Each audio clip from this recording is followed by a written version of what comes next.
Hello everyone, Assalamu alaikum. This is Naim. I hope you are keeping well. I am also pretty well by the grace of Almighty Allah. Firstly, I'd like to thank my honorable teacher Aisal Hasif sir and Saiful Saif sir for giving me a big opportunity and also love. Welcome to my lovely audience. দূরে কিংবা কাছে শহর কিংবা গ্রামের প্রত্যন্ত অঞ্চল থেকে যে যেখান থেকে আজকে লাইভ ক্লাসটিতে যুক্ত হয়ে যাচ্ছ, ফার্স্টে কমেন্টের মাধ্যমে জানাই দিবা যে আজকে লাইভ ক্লাসের সাউন্ড তোমরা প্রপারলি শুনতে পাচ্ছ কিনা এবং আমার পিছনে রাখা যে বোর্ডটা রয়েছে বোর্ডটা স্পষ্ট দেখতে পাচ্ছ কিনা। আজকে যদি হচ্ছে আমাদের বাংলা ক্লাস, আর বাংলা ক্লাসে তোমাদের সাথে যুক্ত থাকবে এপার বাংলার এবং ওপার বাংলার তুমুল জনপ্রিয় শিক্ষক আমাদের সবার প্রিয় জিলানী হাসান জয় স্যার। তো যে কথা বলার জন্য আমি আসলে লাইভে যুক্ত হয়েছি সেটা হচ্ছে তোমাদের কালকে রেজাল্ট দিয়েছে, ইতিমধ্যে তোমরা তোমাদের কাঙ্ক্ষিত রেজাল্ট পেয়েছো, অনেকেই হচ্ছে আশানুরূপ রেজাল্ট করতে পারো নাই। তারপরও তোমাদের জন্য বলে রাখি যে নিউরন নার্সিং কোচিং সেন্টার এবং নিউরন নার্সিং টোটাল পরিবার তোমাদের সাথে সবসময় ছিল এবং থাকবে। তোমাদের জন্য কিন্তু অনলাইন এবং অফলাইনে রেজাল্ট পরবর্তী ব্যাচ শুরু হয়েছে, যেই ব্যাচে কিন্তু ধামাকা একটা হচ্ছে ডিসকাউন্ট অফারে তোমরা ভর্তি হতে পারবে। সো দেরি না করে তোমরা যারা বাসায় প্রিপারেশন নিচ্ছিলা বা রেজাল্ট নিয়ে দুশ্চিন্তায় ছিলা, এখন রেজাল্ট পাবার পরে চিন্তা করতেছো যে তোমরা হচ্ছে কোনো না কোনো কোচিং সেন্টারে ভর্তি হয়ে যাবা, তাদের জন্য নিউরন নার্সিং কোচিং সেন্টার হতে পারে বেস্ট একটা চয়েস। তোমরা খুব দ্রুত নিউরন নার্সিং কোচিং সেন্টারের এই পেজের মাধ্যমে অথবা আমাদের হচ্ছে যারা আছে এখানে প্যানেল, টিচার প্যানেল অথবা হচ্ছে আমাদের যারা স্টাফ প্যানেল আছে তাদের সাথে যোগাযোগ করে কিন্তু তোমরা ভর্তি নিশ্চিত করতে পারো। ভর্তি হওয়ার সাথে সাথে তথ্যবহুল গাইড এবং লেকচার শিট সম্পূর্ণ ফ্রি পেয়ে যাচ্ছ, যেটা তোমার জন্য কিন্তু হবে একটা ট্রাম্প কার্ড। যেই বইগুলো এবং শিটগুলো তোমার পড়ার টেবিলে থাকলে তোমার এডমিশন যাত্রাটা আরও অনেক বেশি সহজ হয়ে যেতে পারে। ঠিক আছে, সো আর দেরি না করে তোমরা ভর্তি হয়ে যাবা। যাদের রেজাল্টের জন্য মন খারাপ থাকার কোনো কারণ নাই, কারণ নার্সিং সেক্টরে তোমার যারা ডিপ্লোমায় পরীক্ষা দিবা তাদের সর্বনিম্ন স্কোরটা হচ্ছে দুইটায় মিলায় যেন 6 হয়, 2.50 করে দুইটায় মিলায় যদি 6 হয় তাহলে নার্সিং সেক্টরে অ্যাপ্লাই করতে পারবা।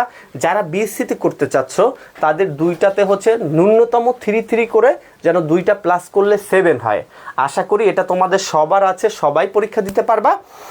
তো রেজাল্টের বিষয়টা হচ্ছে আমরা একটু হচ্ছে যেটা হয়ে গেছে ওটা পাস্ট, ওটা আমরা আসলে পরিবর্তন করতে পারবো না, কিন্তু আমরা যদি এখন থেকে চেষ্টা করি আমাদের ফিউচারটা আমরা চাইলে পরিবর্তন করতে পারবো। সো খুব দ্রুত হচ্ছে তোমরা আমাদের হচ্ছে অনলাইনে যোগাযোগ করে ভর্তি হয়ে যাবা। চাকরি নামক সোনার হরিণটা আপনারা যারা ধরতে চাচ্ছেন আপনাদের জন্য কিন্তু বিশাল একটা সুযোগ চলতেছে।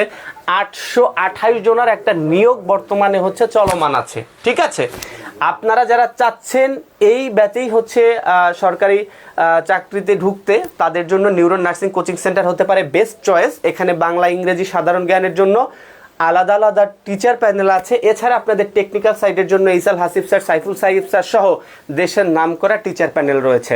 তো 828 জনের সিনিয়র স্টাফ নিয়োগ নার্সে যারা আপনারা চাকরি পরীক্ষাটা দেবেন আপনাদের জন্য এই নিউরন নার্সিং কোচিংটা হতে পারে বেস্ট একটা চয়েস। ঠিক আছে, তো আজকে এখনই আমি হচ্ছে আমাদের সবার প্রিয় টিচার জিলানী হাসান জয় স্যারকে হচ্ছে ডেকে দিব। স্যার এখন আপনাদের সাথে বাংলা ক্লাস নিবে। তো আল্লাহ হাফেজ, আসসালামু আলাইকুম। অসংখ্য ধন্যবাদ জ্ঞাপন করছি আমাদের জিকের বস নাইম স্যারকে। আমাদের বাংলা ক্লাস শুরু হতে যাচ্ছে। আমি শুরুতেই একটু সব কিছু ঠিকঠাক আছে কিনা সেটা একটু জানাতে বলবো।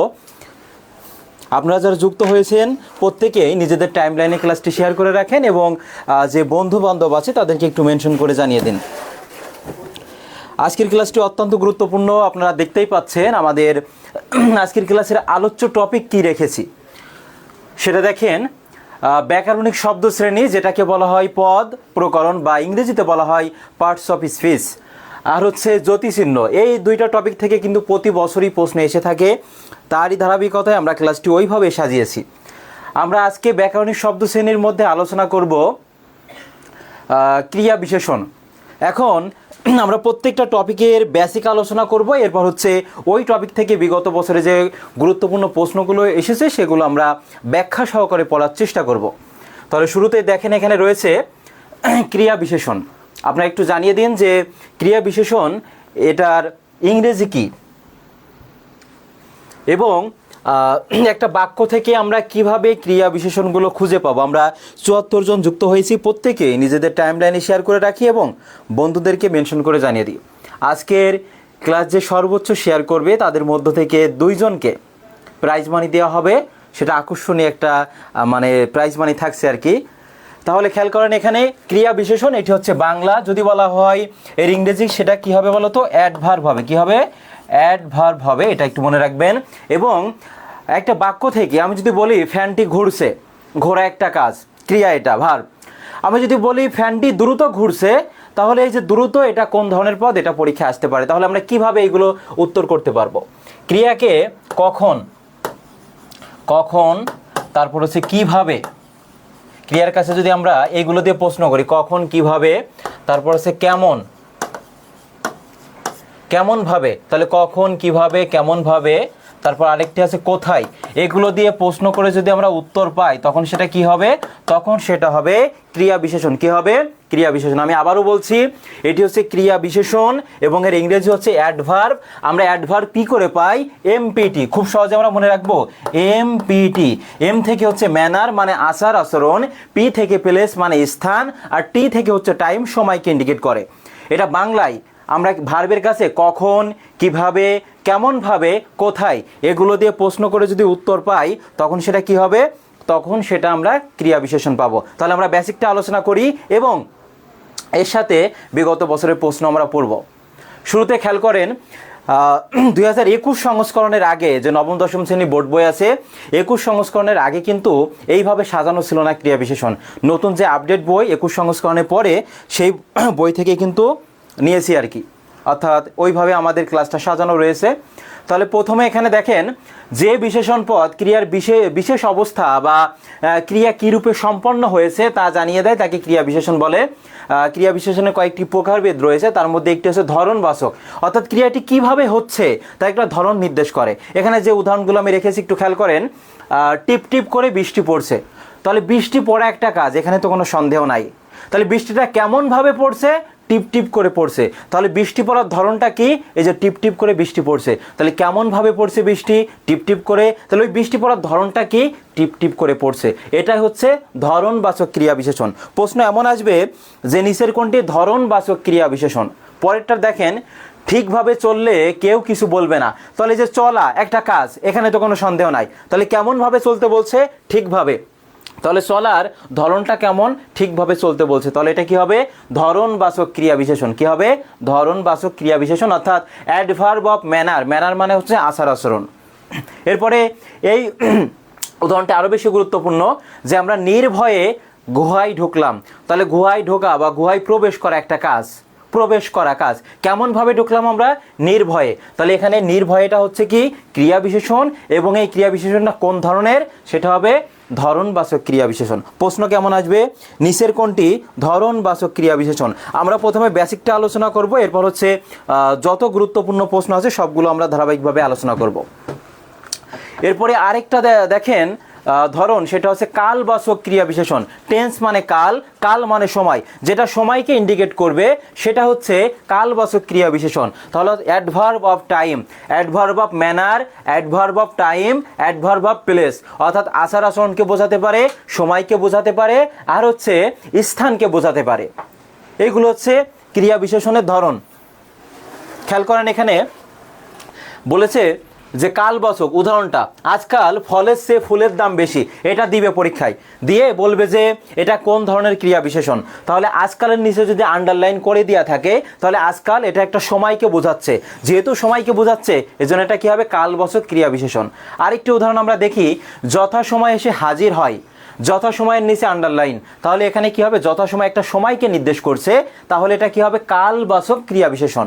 এরপরে আরেকটি উদাহরণ দেখি, বাবা এখনই ঘরে ফিরবেন, তাহলে এখানে এই যে এখনই, এটা সময়কে নির্দেশ করছে, তাহলে যেটা দ্বারা সময়কে বোঝাবে সেটা হবে কালবাচক ক্রিয়া বিশেষণ। কি হবে?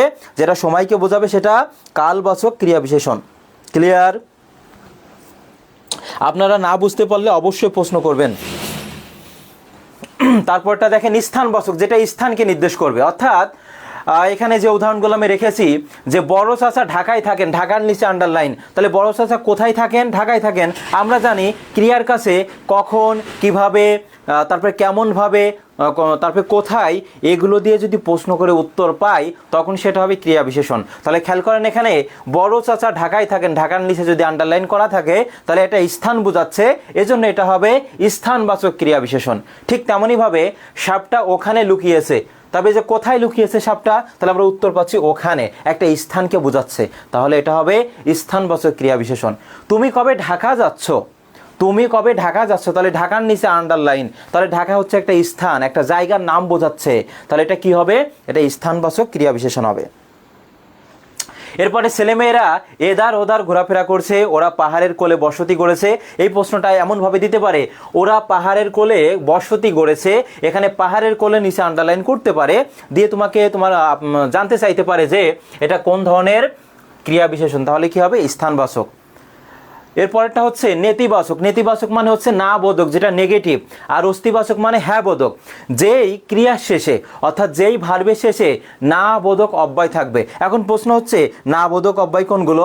না থাকতে পারে, নয় থাকতে পারে, নি থাকতে পারে, দন্তান্ন ন থাকতে পারে।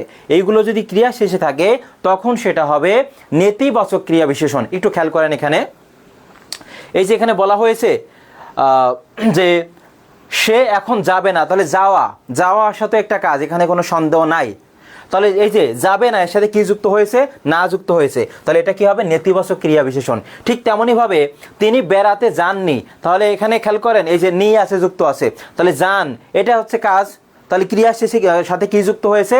একটা না বাচক অব্যয় যুক্ত হয়েছে, এই জন্য এটা হবে কি? নেতিবাচক ক্রিয়া বিশেষণ। কি হবে? নেতিবাচক ক্রিয়া বিশেষণ। নেতিবাচক মানে হচ্ছে না, তাহলে ক্রিয়া শেষে যদি না বোধক কোনো অব্যয় যুক্ত থাকে তখন সেটা হবে কি? নেতিবাচক ক্রিয়া বিশেষণ। আশা করি বুঝতে পেরেছেন। পরেরটা হচ্ছে ক্রিয়া বিশেষণ। এটা হচ্ছে যেহেতু নতুন সংস্করণের বই 21 সংস্করণ এখানে যুক্ত হয়েছে। বাক্যের মধ্যে বিশেষ কোনো ভূমিকা পালন না করলে কি, যে, বা, না, তো প্রভৃতি পদানুক্রিয়া বিশেষণ হিসেবে কাজ করে। যেমন আমি কি যাব, খুব যে বলেছিলেন আসবেন, আসলেন না তো, তাহলে এইগুলো কোনো ভূমিকা পালন না করেও যদি বাক্যে ব্যবহৃত হয় তখন সেটা হবে পদানুক্রিয়া বিশেষণ। ওইভাবে গুরুত্বপূর্ণ না। তারপর সংযোজক এটা লাগবে না। এই যে এরপরে এটা লাগবে যে কোনটি একপদী আর কোনটি বহুপদী ক্রিয়া বিশেষণ। আমি যদি বলি আস্তে কথা বলুন, যদি বলি আমি আস্তে কথা বলুন, তাহলে এই যে আস্তে শব্দটা আমি একবার বললাম। জোরে কথা বলিও না, যদি এটা বলি জোরে কথা বলবেন না, এখানে নিশ্চুপ থাকবেন, তাহলে এই যে আস্তে জোরে আমি একবার করে বললাম, যেটা একবার ব্যবহৃত হবে তখন সেটা হবে একপদী ক্রিয়া বিশেষণ। আর যদি এটা আমি দুইবার বলি যে জোরে জোরে কথা বলবেন না, অনুরোধ করছি জোরে জোরে কথা বলবেন না, আস্তে আস্তে ভিতরে প্রবেশ করুন, তাহলে এই যে জোরে জোরে, আস্তে আস্তে, ধীরে ধীরে দুইবার বলছি। কয়বার? দুইবার। একের অধিকবার যদি আমি বলি তখন সেটা হবে কি? বহুপদী। কি হবে? বহুপদী ক্রিয়া বিশেষণ। এই যে এখানে একটু খেয়াল করুন, আস্তে, তা এখানে আসতে হবে, এটা জোরে, চেঁচিয়ে, সহজে, ভালোভাবে। এই যে রয়েছে উদাহরণটি, ছেলেটা জোরে চিৎকার করে উঠলো, তাহলে কার নিচে আন্ডারলাইন করা আছে? জোরে। তাহলে এখানে কয়বার ব্যবহৃত হয়েছে? একবার। এটা হবে একপদী ক্রিয়া বিশেষণ। এক পদ। কয় পদ হবে?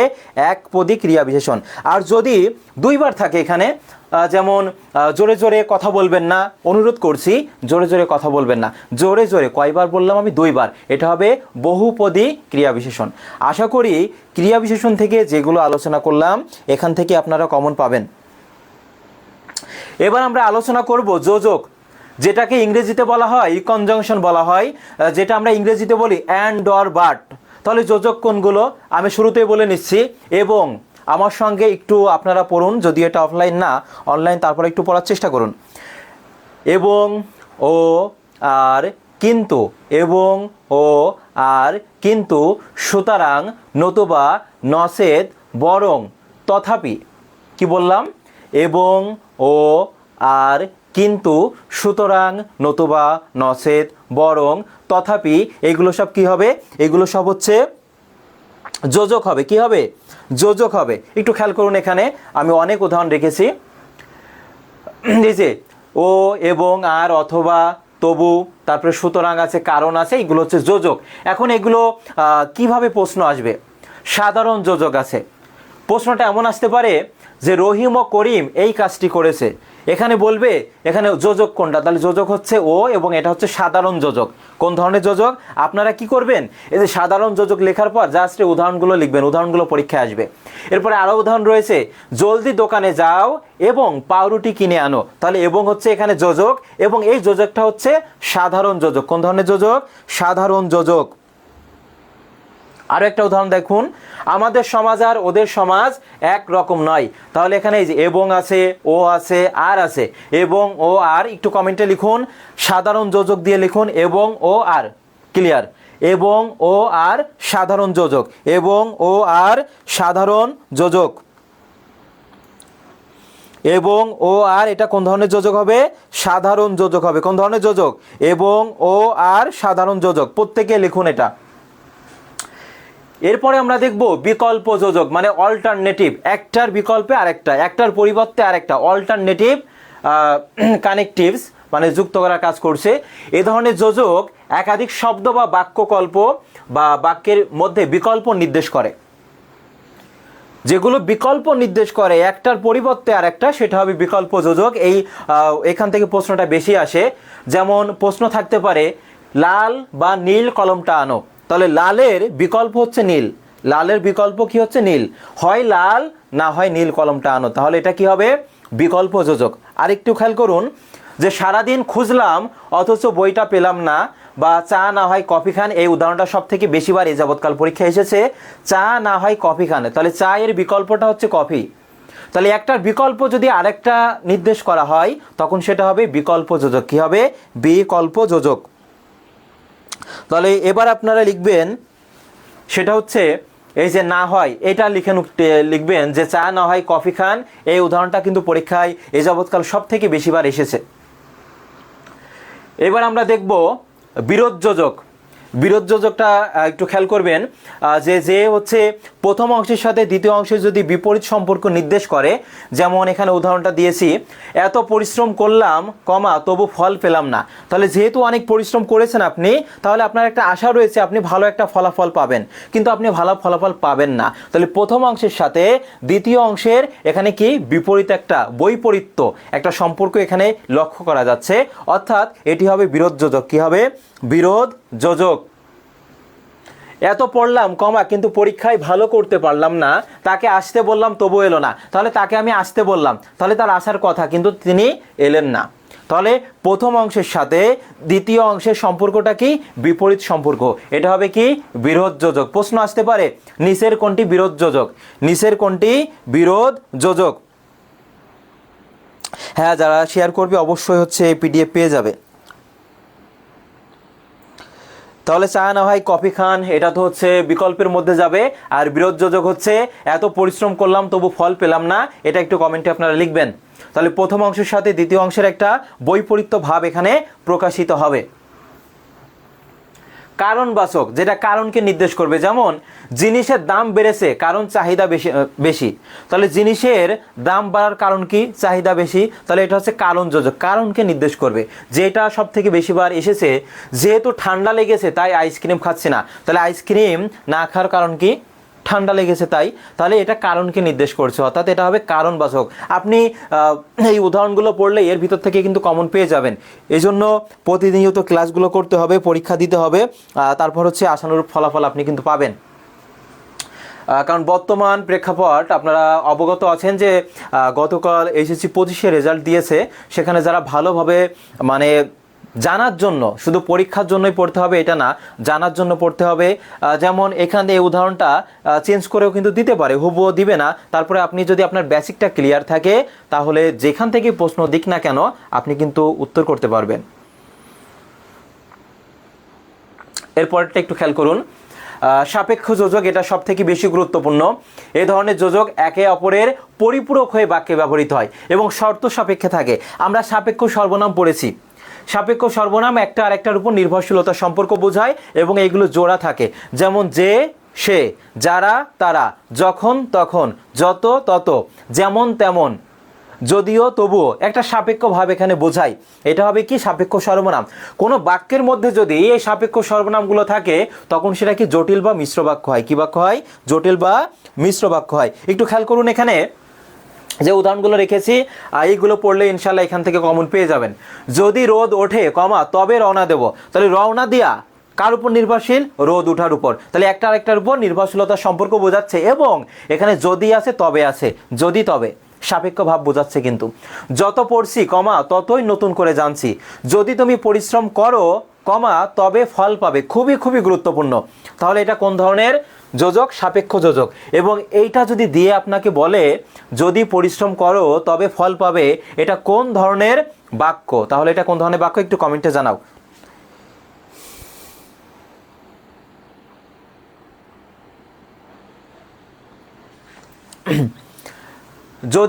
যদি তুমি পরিশ্রম করো তবে ফল পাবে, যত গর্জে তত বর্ষে না। এটাও দিতে পারে যে যত গর্জে তত বর্ষে না, এটা কোন ধরনের হচ্ছে বা কোন অর্থ প্রকাশ করেছে? তাহলে এটা হবে তুলনা। অনেক বই পরিণাম দেওয়া আছে, সেটা হবে না, কারণ মেঘ যত গর্জন করে সেই তুলনায় কিন্তু বর্ষিত হয় না। আবারও বলছি, মেঘ যত গর্জন করে সেই তুলনায় বর্ষণ হয় না। অর্থাৎ এখানে তুলনাকে নির্দেশ করছে, এবং এটা সাপেক্ষ যোজক। এবং যদি বলে কোন ধরনের বাক্য, তখন সেটা কি হবে? জটিল বাক্য হবে। কি হবে? জটিল বাক্য হবে।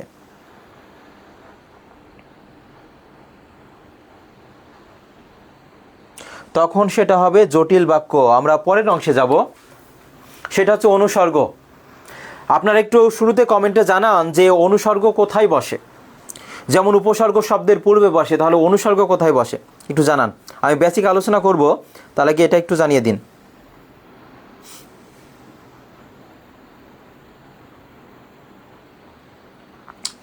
একটু ঝটপট জানান যে অনুসর্গ কোথায় বসে।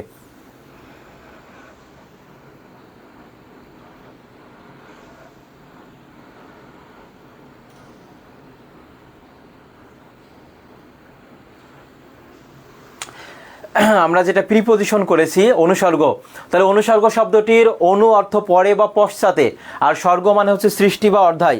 স্বর্গ মানে কি? সৃষ্টি বা অর্ধায়। না, এখানে স্বর্গ মানে সৃষ্টিকে বুঝিয়েছে, আর যখন স্বর্গ বানান ব ফলা থাকবে তখন তার অর্থ হবে বেহেশত হবে। তাহলে অনুসর্গ কোনগুলো আমরা একটু পড়ার চেষ্টা করি। একটা বাক্যে এইগুলো দিয়ে তোমাকে বলবে যে এখানে অনুসর্গ কোনটি। যেমন অপেক্ষা আছে, অবধি আছে। আমি সন্ধ্যা অবধি, আমি রাত 9টা অবধি ফার্ম গেটে অবস্থান করব। তাহলে এখানে অনুসর্গ কোনটা? অনুসর্গ হচ্ছে অবধি।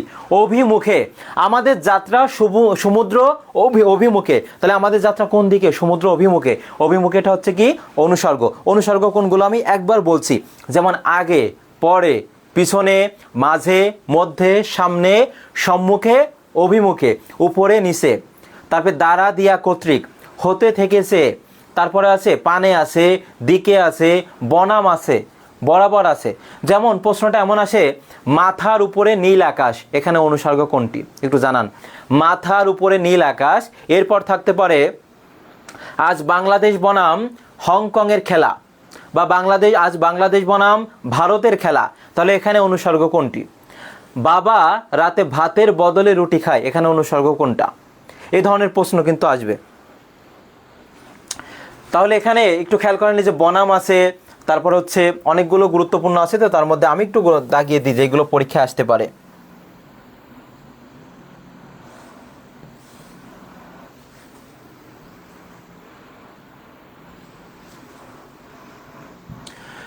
যেমন এখানে অপেক্ষা আছে, এরপর অভিমুখে আছে, তারপর হচ্ছে কারণে, প্রতি, তারপর আছে ব্যতীত, যেগুলো সব থেকে গুরুত্বপূর্ণ। দ্বারা আছে, বদলে, বনাম, বরাবর, তারপর আছে সম্মুখে। এইগুলো হচ্ছে বাক্যেই কিন্তু এগুলো থাকবে বাক্যের মধ্যে, সেগুলো বলতে হবে যে কোনগুলো হচ্ছে অনুসর্গ। যেগুলো হাইলাইট করে দিয়েছি এগুলো খাতায় নোট করে রাখবেন। এবার দেখেন এখানে কেমন ব্যবহারটা। অনুসর্গ দুই ভাগে বিভক্ত, একটা হচ্ছে সাধারণ অনুসর্গ আর একটা হচ্ছে ক্রিয়াজাত অনুসর্গ। একটু কমেন্টে লিখুন, একটা হচ্ছে সাধারণ অনুসর্গ, একটা হচ্ছে ক্রিয়াজাত অনুসর্গ। যেমন পরীক্ষায় প্রশ্ন কেমন আসবে, যেমন মাথার উপরে নীল আকাশ, মাথার উপরে নীল আকাশ, এখানে অনুসর্গ কোনটি? প্রশ্ন আসতে পারে মাথার উপরে নীল আকাশ, এখানে অনুসর্গ কোনটি? মানে এই ধরনের প্রশ্ন আসতে পারে। তাহলে এখানে উপরে হচ্ছে কি? এখানে অনুসর্গ। তার কাছে গেলে কিছু জানা যাবে, কার কাছে গেলে কিছু জানা যাবে, তাহলে কাছে হচ্ছে কি এখানে অনুসর্গ। হারানো ঘড়িটার জন্য অনেক কেঁদেছি, তাহলে জন্য হচ্ছে কি অনুসর্গ। এমন কাজ তোমার দ্বারা হবে না, দ্বারা হচ্ছে কি এখানে অনুসর্গ। আজ বাংলাদেশ বনাম ভারতের খেলা, তাহলে বনামটা হচ্ছে কি এখানে অনুসর্গ। এইভাবে প্রশ্ন আসবে, একটা বাক্য দিয়ে জানতে চাইবে এখানে অনুসর্গ নিচের কোনটি।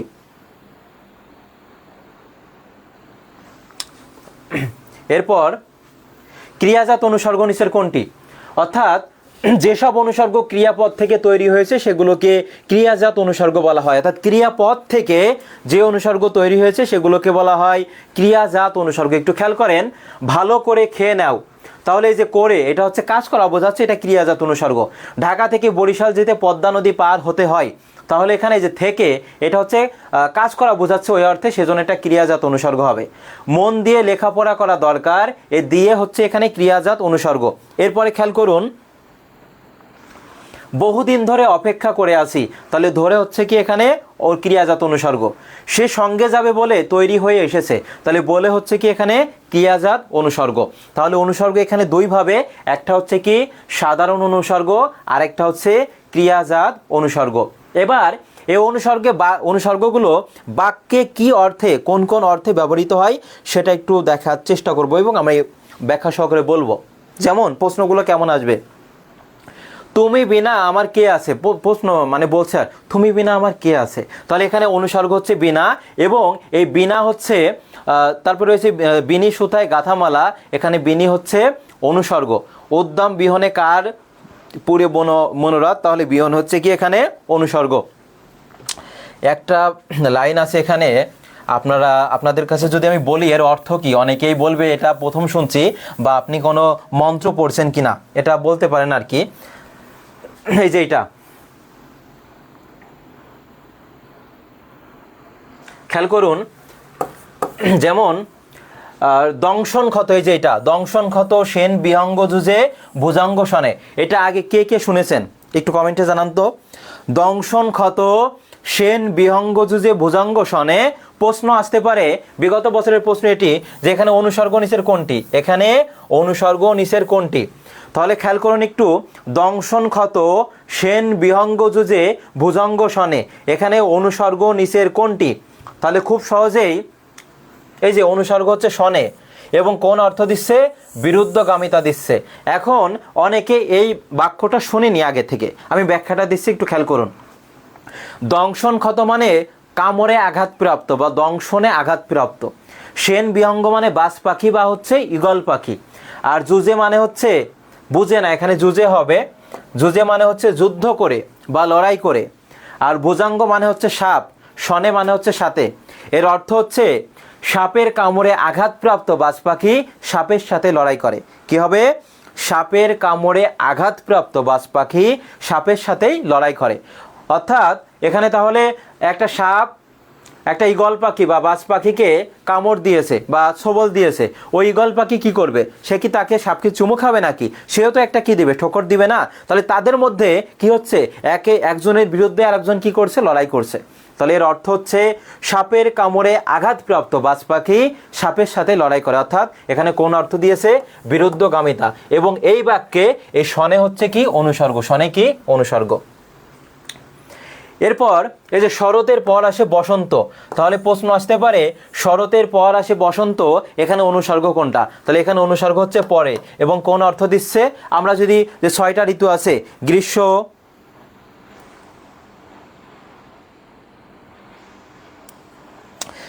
গ্রীষ্ম বর্ষা শরৎ হেমন্ত শীত ও বসন্ত, তাহলে শরতের পর কিন্তু অনেক পরে কিন্তু বসন্ত আসে, তাহলে শরতের পরে আসে বসন্ত, এখানে পরে হচ্ছে অনুসর্গ। এবং এটা এদের মধ্যে স্বল্প দূরত্ব নাকি হচ্ছে অধিক দূরত্বকে বোঝায়, একটু খেয়াল করুন। এই যে শরতের অনেক পর কিন্তু বসন্ত আসে, তার মানে এখানে এই পরটা হচ্ছে দীর্ঘ বিরতি দিচ্ছে, কি দিচ্ছে, দীর্ঘ বিরতি। এরপরে যদি বলি যে শরতের পর আসে হেমন্ত, একটু কমেন্টে জানান তো, শরতের পর আসে হেমন্ত, এটা কোন অর্থ দিচ্ছে, ধারাবাহিকতা নাকি দীর্ঘ বিরতি, একটু জানান, ধারাবাহিকতা নাকি দীর্ঘ বিরতি দিচ্ছে।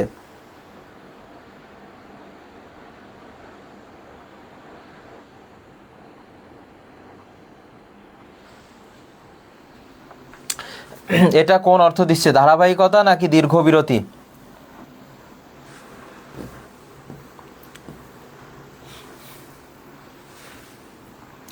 এটা হবে পরে বা হচ্ছে স্বল্প বিরতি, ধারাবাহিকতা দিচ্ছে, ধারাবাহিকতা দিচ্ছে। এরপরে প্রশ্ন আসতে পারে যে সীমার মাঝে অসীম তুমি, সীমার মাঝে অসীম তুমি, এখানে অনুসর্গ নিচের কোনটি? খেয়াল করুন, এই যে সীমার মাঝে অসীম তুমি, মাঝে হচ্ছে কি এখানে অনুসর্গ, এবং এরপরে প্রশ্ন আসতে পারে আসো তুমি প্রভু জগৎ মাঝারে, এখানে অনুসর্গ কোনটা? অনুসর্গ হচ্ছে মাঝারে, এবং এটা কোন অর্থ দিচ্ছে? ব্যাপ্তি অর্থ। কোন অর্থ? ব্যাপ্তি অর্থ দিচ্ছে। কি হেতু এসেছো তুমি কহ বিস্তারিয়া, তুমি কেন এসেছো আমাকে বিস্তারিতভাবে বলো। তাহলে এখানে হেতু হচ্ছে কি? অনুসর্গ, এবং এর অর্থ হচ্ছে নিমিত্ত অর্থ। আমি যেগুলো হাইলাইট করে দিয়েছি এর বাইরে পড়া লাগবে না, এইগুলো পড়লেই হবে। তাহলে সীমার মাঝে অসীম তুমি, এখানে অনুসর্গ হচ্ছে মাঝে, এবং এটা অর্থ দিচ্ছে কি? মধ্যে অর্থে। তারপরে রয়েছে আসো তুমি প্রভু জগৎ মাঝারে, প্রভু তো এক জায়গায় বিদ্যমান থাকে না, সব জায়গায় বিদ্যমান থাকে, অর্থাৎ এখানে অনুসর্গ হচ্ছে মাঝারে, এবং এর অর্থ হচ্ছে ব্যাপ্তি। এর অর্থ কি? ব্যাপ্তি। এর অর্থ কি হবে? ব্যাপ্তি হবে।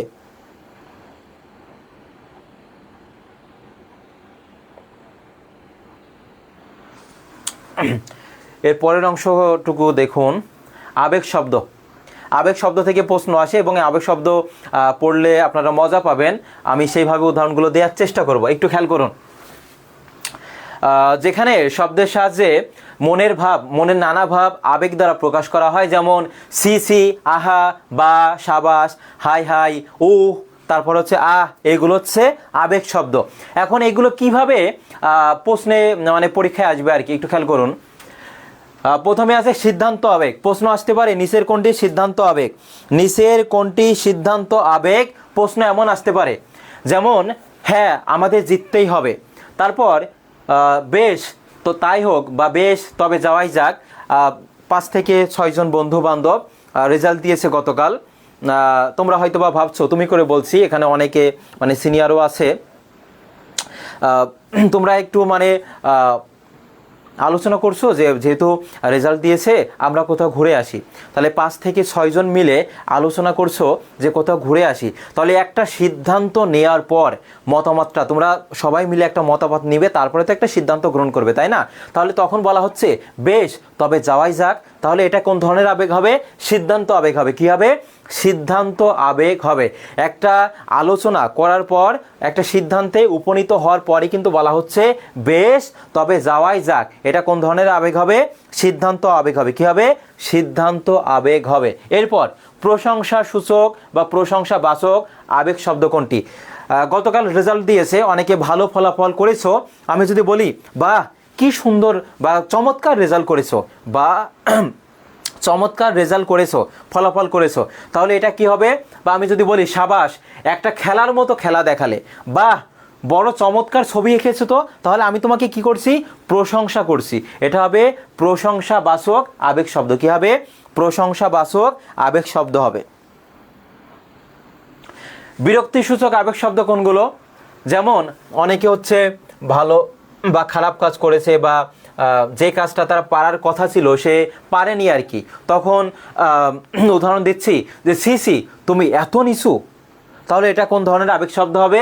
বিরক্তিসূচক আবেগ শব্দ। কি আপদ লোকটা যে পিছু ছাড়ে না, এটা এ যাবৎকাল অনেকবার পরীক্ষায় এসেছে। কি আপদ লোকটা যে পিছু ছাড়ে না, এটা কোন ধরনের আবেগ শব্দ? তাহলে কি হবে এটা? এটা হবে বিরক্তিসূচক। কি হবে? বিরক্তিসূচক আবেগ শব্দ। এরপর রয়েছে জ্বালা, অন্তর জ্বালা, তোমাকে নিয়ে আর পারি না, তাহলে এটা কোন ধরনের আবেগ শব্দ হবে? বিরক্তিসূচক আবেগ শব্দ হবে। যে উদাহরণগুলো এখানে রেখেছি এগুলো পড়লেই এনাফ। বিস্ময়সূচক, অনেকে উচ্চারণ করে বিস্ময়, উচ্চারণটা বিস্ময় হবে না, সেটা হবে বিস্ময়সূচক আবেগ শব্দ, যেটা হচ্ছে এক্সক্লেমেটরি সেন্টেন্স। যেমন যেটা দ্বারা আনন্দ বোঝায় hurray we have won the game. তারপর যেটা দ্বারা দুঃখ কষ্ট বোঝায় সরো বোঝায়, বা এলাস বোঝায় he has lost his father, সে তার পিতাকে হারিয়েছে। তাহলে যেটা দ্বারা দুঃখ বোঝাবে সেটা এলাস, এর যেটা আনন্দ বোঝাবে আমরা হুররে ব্যবহার করি। খেয়াল করুন, এই যে এখানে বলেছে আহ চমৎকার, কি বলেছে? আহ কি চমৎকার দৃশ্য, তাহলে এটা হচ্ছে বিস্ময়সূচক আবেগ শব্দ। এরপরে আছে এরপর আছে আতঙ্ক আবেগ শব্দ, যেগুলো হচ্ছে ভয়, আতঙ্ক বা যন্ত্রণা বা কাতরতা প্রকাশ করে। যেমন কি যন্ত্রণা, সামনে শীতকাল, শীতকালে যদি কোনো একটা পাথরের সাথে বা চেয়ার টেবিলের সাথে একটু পায়ের একটা আঘাত লাগে, তখন তুমি কি করে উঠবা, কি কষ্ট বা কি যন্ত্রণা, তাহলে এটা কি প্রকাশ, এটা হবে আতঙ্ক হবে। একটু খেয়াল করুন এখানে, ওই যে কি যন্ত্রণা বা কি বিপদ, তারপরে বাপরে বাপ কি ভয়ঙ্কর রাক্ষসটা, কি বিপদে পড়ে গেলাম, তাহলে এটা ভয় থেকে সৃষ্টি হচ্ছে, এটা হচ্ছে আতঙ্ক আবেগ। কি হবে, আতঙ্ক আবেগ হবে। কয়েকবার পড়লে এমনিতে পারবেন। সম্বোধনবাচক আবেগ শব্দ কোনগুলো, সম্বোধন কি সেটা আগে জানতে হবে। কাউকে ডাকা বা আহ্বান করার জন্য আমরা যেগুলো ব্যবহার করি, যেমন ওগো আজ তোরা যাসনে ঘরের বাইরে, বা অনেকে বলে না, মানে স্বামী স্ত্রীর মধ্যে কথাবার্তা যদি বলা হয়, ওগো শুনছো, বাজার থেকে একটু চানাচুর কিনে এনো তো, তাহলে যে ওগো বলে স্বামীকে, স্ত্রী স্বামীকে ওগো বলে সম্বোধন করছে, তাহলে এটা হবে কি সম্বোধন। এবং সম্বোধন পদের পরে কমা বসে, এটা একটু মনে রাখবেন, আজকে যদি ওটা পড়াবো। সম্বোধন পদের পরে কমা বসে, সম্বোধন পদের পরে কি বসে, কমা বসে। যেমন হে বন্ধু, এই যে হে বন্ধু বলে আমি সম্বোধন করছি, তাহলে সম্বোধন পদের পরে কমা বসে, হে বন্ধু তোমাকে অভিনন্দন। ওগো আজ তোরা যাসনে ঘরের বাইরে, তাহলে ওগো বলে আমি সম্বোধন করছি, এটা সম্বোধন পদ। ওরে তুই কোথায় চললি, ও হে বন্ধুরা তোমাদের সকলকে স্বাগত জানাই, ওগো তোরা জয়ধ্বনি কর। তাহলে কাউকে ডাকার জন্য বা আহ্বান করার জন্য আমরা যেগুলো বলি সেটা হচ্ছে সম্বোধন, এবং মনে রাখবেন এই সম্বোধন পদের পরে কমা বসে। এরপরে আছে করুণাবাচক আবেগ শব্দ, যেমন আহা বেচারার এত কষ্ট, হাই হাই ওর এখন কি হবে, হাই হাই এখন ওদের দেখবে কে, হাই হাই বাংলাদেশের ক্রিকেটের কি হাল। তারপরে আহা এতিম ছেলেটার এখন কি হবে, হাই আমার কপালে কি যে আছে কে জানে, আহা ছেলেটার মাথা ট্রেনে কাটা পড়েছে। তাহলে এটা কি করুণা আবেগ, কি হবে, করুণাবাচক আবেগ। আবার করোনা দিও না কেউ। তারপর খেয়াল করুন, এই যে অলংকার আবেগ শব্দ, এটা পরীক্ষায় সব থেকে বেশি আসে, এবং এটা মনে রাখার জন্য আমি খুব গুরুত্বপূর্ণ বা একটা মজার একটা গল্প বলবো, গল্প না বাস্তব কাহিনী। এটি গতকাল রেজাল্ট দিয়েছে, ছেলে মেয়ে দুইজন প্রায় 4 থেকে 5 বছর রিলেশন করে, সম্পর্কেতে আছে, এবং সাধারণত রেজাল্ট খারাপ হলে মেয়েদের বাচ্চা থেকে বিয়ে দিতে চায়, এটাই স্বাভাবিক বর্তমান প্রেক্ষাপট। এখন গতকাল রেজাল্ট দেওয়ার পর মেয়েটির রেজাল্ট খারাপ হয়েছে, বাসা থেকে বিবাহ করিয়ে দিবে। এখন মেয়েটি রিলেশন করেছে 4 থেকে 5 বছর ধরে একটা ছেলের সাথে। তখন সে বলছে, মেয়েটি তার মাকে বলছে, আম্মু আমি একটু বান্ধবীদের সাথে দেখা করে আসি, এরপরে তার সুযোগ পাবো না। অর্থাৎ বান্ধবী ছিল না এখানে, বন্ধুর সাথে, মানে অর্থাৎ তার ওই প্রিয়জনের সাথে দেখা করতে এসেছে। তখন বলছে যে আমার বাসা থেকে তো বিয়ে দিয়ে দিবে, কিন্তু তোমাকে ছাড়া তো আমি বাঁচবো না, আমি তো কোনো একটা দুর্ঘটনা ঘটাই ফেলবো। তখন ছেলেটা কি বলবে বলো তো, তখন ছেলেটি কি বলবে? ছেলেটা তখন বলবে, যখন মেয়েটি বলল তোমাকে ছাড়া আমি বাঁচবো না, আমি হয়তোবা আত্মহত্যা বা ইত্যাদি ইত্যাদি কিছু করব, তখন ছেলেটি কি বলবে, দূর পাগলি এসব কথা বলতে আছে নাকি, দূর পাগলি এসব কথা বলতে আছে নাকি। তাহলে যে দূর পাগলি বললাম বা দূর পাগল বললাম, এটা হবে এ অলংকার আবেগ। যেমন এখানে দেখো, দূর এ কথা কি বলতে আছে। তখন ছেলেটি বলল যে যতদিন সূর্যের আলো আছে, সমুদ্রে পানি আছে, ততদিন আমাদের এই দুইজনকে কেউ ছিন্ন বিচ্ছিন্ন করতে পারবে না। তখন মেয়েটি বুঝে তখন বলল, যাগ্গে ওসব কথা এখন রাখো, আমরা তো দুজনে পালিয়ে যাব। তাহলে খেয়াল করো, এখানে যে যাগ্গে ওসব কথা বলে লাভ নাই, দূর পাগল, এগুলো হচ্ছে অলংকার আবেগ। কি হবে, অলংকার আবেগ হবে। ক্লিয়ার? হ্যাঁ চলো পালাই, সেটা পরে। তারপরে আরো এখানে উদাহরণ রেখেছি, দূর পাগল এ কি কথা বলতে আছে, যাগ্গে ওসব কথা থাক, মা গো মা লোকে এমন হাসাতেও পারে। তাহলে এগুলো হচ্ছে সব কি হবে, অলংকার আবেগ হবে। কি হবে, অলংকার আবেগ।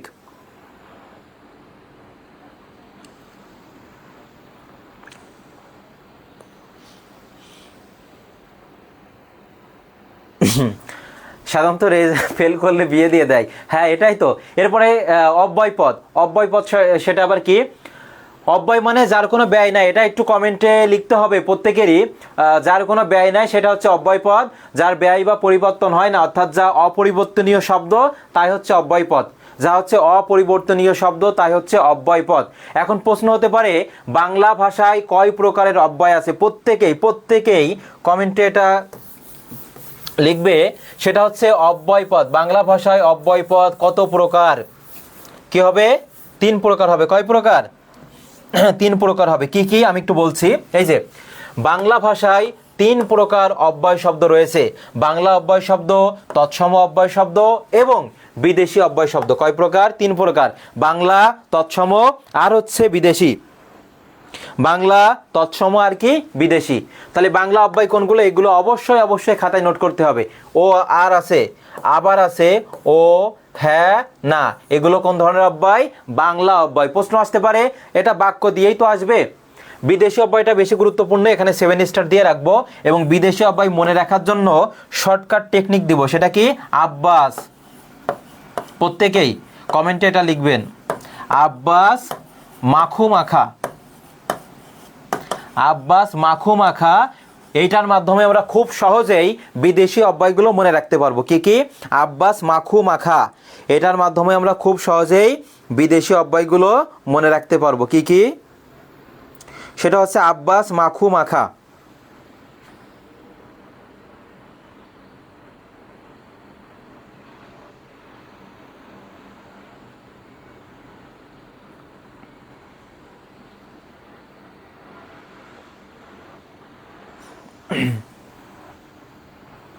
আসসালামু আলাইকুম ভাই, ক্লাসে আছি ভাই। হ্যালো। আব্বাস মাখু মাখা, এটার মাধ্যমে আমরা খুব সহজেই এই বিদেশি অব্যয়গুলো মনে রাখতে পারবো। তাহলে কি হবে? আ থেকে হবে কি? আলবত। এই যে আ থেকে হবে আলবত, ব থেকে হবে কি? বহুত। তারপরে দেখো এই যে খু থেকে হবে খুব, সা থেকে হবে সাবাস, খা থেকে হবে খাসা, মা থেকে হবে মাইরি আর মারহাবা। তাহলে প্রশ্ন আসতে পারে নিচের কোনটি বিদেশি অব্যয়? তাহলে এটা মনে রাখবো, আব্বাস মাখু মাখা, আলবত, খুব, বহুত, খাসা, মাইরি, মারহাবা। আলবত, বহুত, খুব, সাবাস, খাসা, মাইরি, মারহাবা, এগুলো কোন অব্যয়? বিদেশি অব্যয়। কি অব্যয়? বিদেশি অব্যয়। এরপর আছে তৎসম অব্যয়। সেটা কি? এই যে যদি আছে, তারপরে আছে যথা, সদা, সহসা, হঠাৎ, অর্থাৎ, পুনংস, আপাতত, দৈবাত, এগুলো সব হচ্ছে তৎসম অব্যয়। কোন অব্যয়? তৎসম অব্যয়। তৎ মানে তার, সম মানে সমান, সংস্কৃতের সমান, সেটি হবে তৎসম অব্যয়। এবার এই অব্যয় পদ আবার কত প্রকার? 4 প্রকার। অব্যয় পদ প্রধানত যদি বলা হয়, অব্যয় পদ প্রধানত কত প্রকার? সেটা হবে 4 প্রকার। এখানে আমরা কি দেখলাম? যে বাংলা ভাষায় 3 প্রকার অব্যয় আছে। 2 রকম প্রশ্ন কিন্তু। বাংলা ভাষায় কয় প্রকার অব্যয় আছে? 3 প্রকার। আর যদি বলা হয় অব্যয় পদ কত প্রকার, সেক্ষেত্রে হবে 4 প্রকার। কি কি? সমুচ্চয়ী, অনন্বয়ী, অনুসর্গ, অনুকার বা ধন্যাত্মক অব্যয়। এখানে সব থেকে গুরুত্বপূর্ণ 2 আর 4। অনন্যয়ী অব্যয় কোনটি আর অনুকার বা ধন্যাত্মক অব্যয় কোনটি? এই 2টা থেকে প্রশ্ন বেশি এসেছে এ যাবৎকাল। কি কি? কোনটি অনন্যয়ী অব্যয় আর কোনটি ধনাত্মক? অনুকার বা ধন্যাত্মক অব্যয় নিচের কোনটি? যেমন এটা একটু এসএস দিয়ে রাখতে হবে, কারণ এখান থেকেই প্রশ্নগুলো আসে। এই সমস্যায় অব্যয় আবার কয় প্রকার? 3 প্রকার। একটা সংযোজক, একটা বিয়োজক, একটা সংকোচক। অনুসর্গ অব্যয় আবার আছে বিভক্তি সূচক আর বিভক্তি রূপে ব্যবহৃত হয়। এটা হচ্ছে অব্যয়ের যে ক্লাসিফিকেশন আছে সেটি।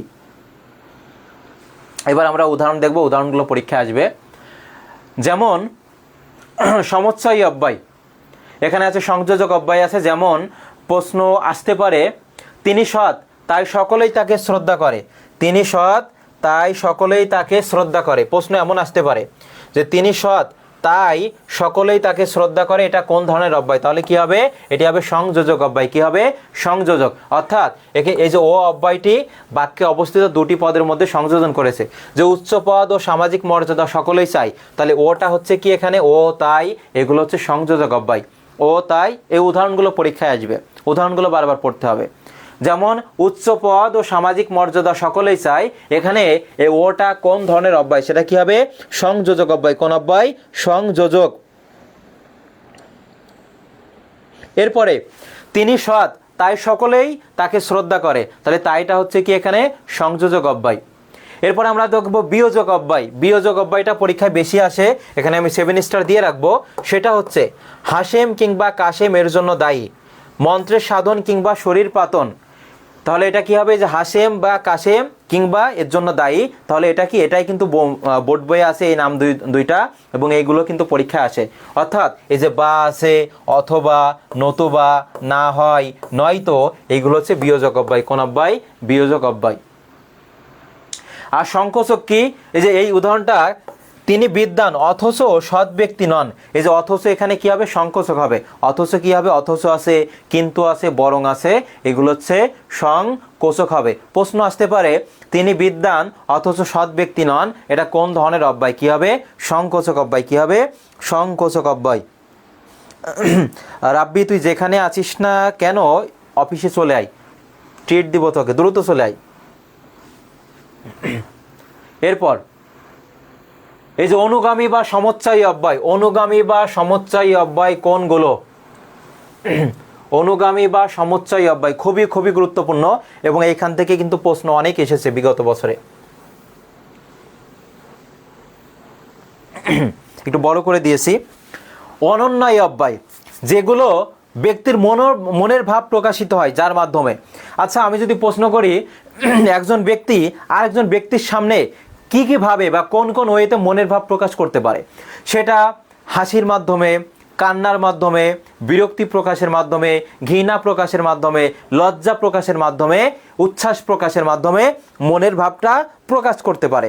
তাহলে এখানে যে উদাহরণগুলো রেখেছি, যেমন প্রশ্ন আসবে কেমন, প্রশ্ন বলবে যে মরি মরি কি সুন্দর প্রভাতের রূপ, মরি মরি কি সুন্দর প্রভাতের রূপ। একটা নাটক ছিল, হয়তোবা 7 ভাই চম্পা নাকি হচ্ছে কি, হ্যাঁ 7 ভাই চম্পা সম্ভবত ছিল। সেখানে প্যাকাটি মা নামে একজন চরিত্র ছিল, সে সবসময় বলতো মরে যাই আলো কোটিমা, এই ধরনের কিছু বলতো। তাহলে দেখো ও ওইভাবে ওই ব্যক্তিরা তার মনের ভাবটা প্রকাশ করত। আর এখানে বলেছে যে মরি মরি কি সুন্দর প্রভাতের রূপ, তুমি সকালে উঠে মানে ভোরবেলা উঠে সকালের খুব সুন্দর একটা রূপ দেখছো, তুমি তখন বললে যে মরি মরি কি সুন্দর প্রভাতের রূপ। তাহলে হ্যাঁ, এটা কিরণমালা সম্ভবত, যাই হোক। তাহলে যে মরি মরি দ্বারা কি, এখানে অনন্যায়ী অব্যয়, এবং এটা উচ্ছ্বাস প্রকাশে ব্যবহৃত হয়েছে। কি প্রকাশে? উচ্ছ্বাস প্রকাশে ব্যবহৃত হয়েছে। এরপরে হ্যাঁ আমি যাব না, আমি যাব না, তাহলে স্বীকৃতি বা অস্বীকৃতি জ্ঞাপনে এটা ব্যবহৃত হয়েছে। আমি আজ আলবত যাব, তাহলে আলবত এটা কি, কোন ধরনের অব্যয়? এটা কোন ধরনের অব্যয়? বিদেশি অব্যয়। তাহলে আমি আজ আলবত যাব, নিশ্চয়ই পারবো, সম্মতি প্রকাশ। সব থেকে যেটা গুরুত্বপূর্ণ, আমি পাশে এই যে বৃত্ত করে দিয়ে রাখছি, ক গ। এরপরে আছে এই যে যন্ত্রণা প্রকাশে, যেমন পায়ে বড্ড লেগেছে, না এ কষ্ট অসহ্য। তাহলে তোমার পায়ে একটা আঘাত লেগেছে, তুমি কি বলবা কি মজা, এটা বলবা না, এটা বলবা না, তুমি কি বলবা যে পায়ে বড্ড লেগেছে। তাহলে এটা কি বলতো, এই যে যন্ত্রণা প্রকাশে। ঘৃণা বা বিরক্তি প্রকাশ কি, যেমন ছি ছি তুমি এত নিচু, তুমি এখনো ক্লাসটি শেয়ার করোনি, ছি ছি ছি। তুমি ছেলেদের কাছ থেকে টাকা খাও বা তুমি মেয়েদের কাছ থেকে টাকা খাও, তুমি কি বলবো, সি সি সি। তারপরে দেখো, তাহলে এটা কি, প্রশ্ন আসবে সি সি তুমি এত নিচু, এটা কি বলতো, একটা ঘৃণা প্রকাশ করছে। কি আপদ, লোকটা যে পিছু ছাড়ে না, বিরক্তি প্রকাশ করছে। কি প্রকাশ করছে? বিরক্তি প্রকাশ করছে। তাহলে এই যে চারটা দাগিয়ে দিয়েছি, এই চারটা সব থেকে বেশি গুরুত্বপূর্ণ।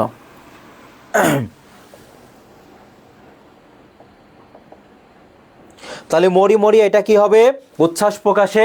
এরপরে আছে যন্ত্রণা প্রকাশ, আছে পায়ে বড্ড লেগেছে, সি সি এত নিচু, এটা কি হবে, ঘৃণা বা বিরক্তি প্রকাশ অর্থে ব্যবহৃত হয়েছে। এই ছিল হচ্ছে আমাদের আলোচনা। এরপরে আমরা সর্বশেষ যেটা দেখব, যে অনুকার বা এটা আসে বাক্যালঙ্কার বা অব্যয়, এটা সব থেকে বেশি গুরুত্বপূর্ণ। আমি এখানে 100% দিয়ে রাখতে পারবো, কারণ এটা এতটাই গুরুত্বপূর্ণ, প্রতি বছরে এখান থেকে আসে। যেমন হাই রে, এখানে উদাহরণটা দেখো, কত না হারানো স্মৃতি জাগে আজও মনে। এরপর আরেকটা আছে হাই রে ভাগ্য, হাই রে লজ্জা, কোথায় সভা কোথায় সজ্জা। এটা দিয়ে বলবে এটা কোন ধরনের অব্যয়, তাহলে বাক্যালঙ্কার অব্যয় হবে। প্রত্যেকেই এই উদাহরণটা কমেন্টে লিখতেই হবে, হাই রে ভাগ্য, হাই রে লজ্জা, কোথায় সভা কোথায় সজ্জা। এটা কি হবে, এটা হচ্ছে বাক্যালঙ্কার। কি হবে, বাক্যালঙ্কার অব্যয় হবে। এরপর আছে অনুকার অব্যয়। অনুকার অব্যয় কি সেটা আগে বুঝতে পারলে তুমি যে প্রশ্ন আসছে না উত্তর করতে পারবা। যেমন সেটা হতে পারে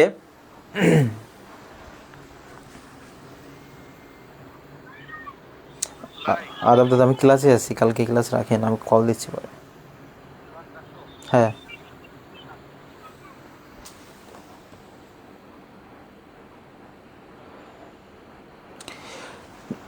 তাহলে যে এখানে বলেছে কি যে অনুকার অব্যয় কোনটি? অনুকার সেটা হতে পারে কোনো জীবজন্তুর তোমার আওয়াজ হতে পারে, কোনো প্রাণীর আওয়াজ হতে পারে, কোনো বস্তুর আওয়াজ হতে পারে। একটু খেয়াল করো এখানে যে বজ্রের ধ্বনি, যে বজ্র হয় না বজ্রপাত, সে বজ্রের ধ্বনি হচ্ছে কর কর।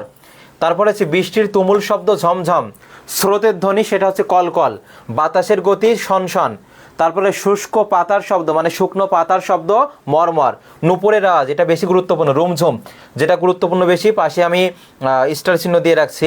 বৃষ্টির তুমুল শব্দ সেটা ঝমঝম হবে, বাতাসের গতি শনশন। এরপর আছে মেঘের গর্জন গুড়গুড়, সিংহের গর্জন গড়গড়, ঘোড়ার ডাক, ঘোড়ার ডাক হচ্ছে চিহি চিহি, ঘোড়ার ডাক কি? চিহি চিহি।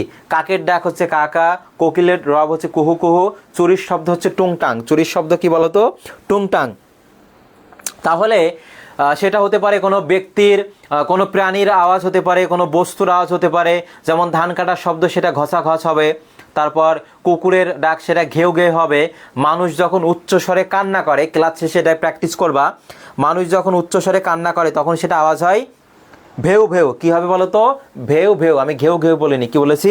ভেউ ভেউ। এটা হচ্ছে মানুষের উচ্চস্বরে কান্নার আওয়াজ। এগুলো সব হচ্ছে কি হবে বলো তো? অনুকার অব্যয়। অনুকার অব্যয় হবে, কি হবে? অনুকার অব্যয় হবে, অনুকার।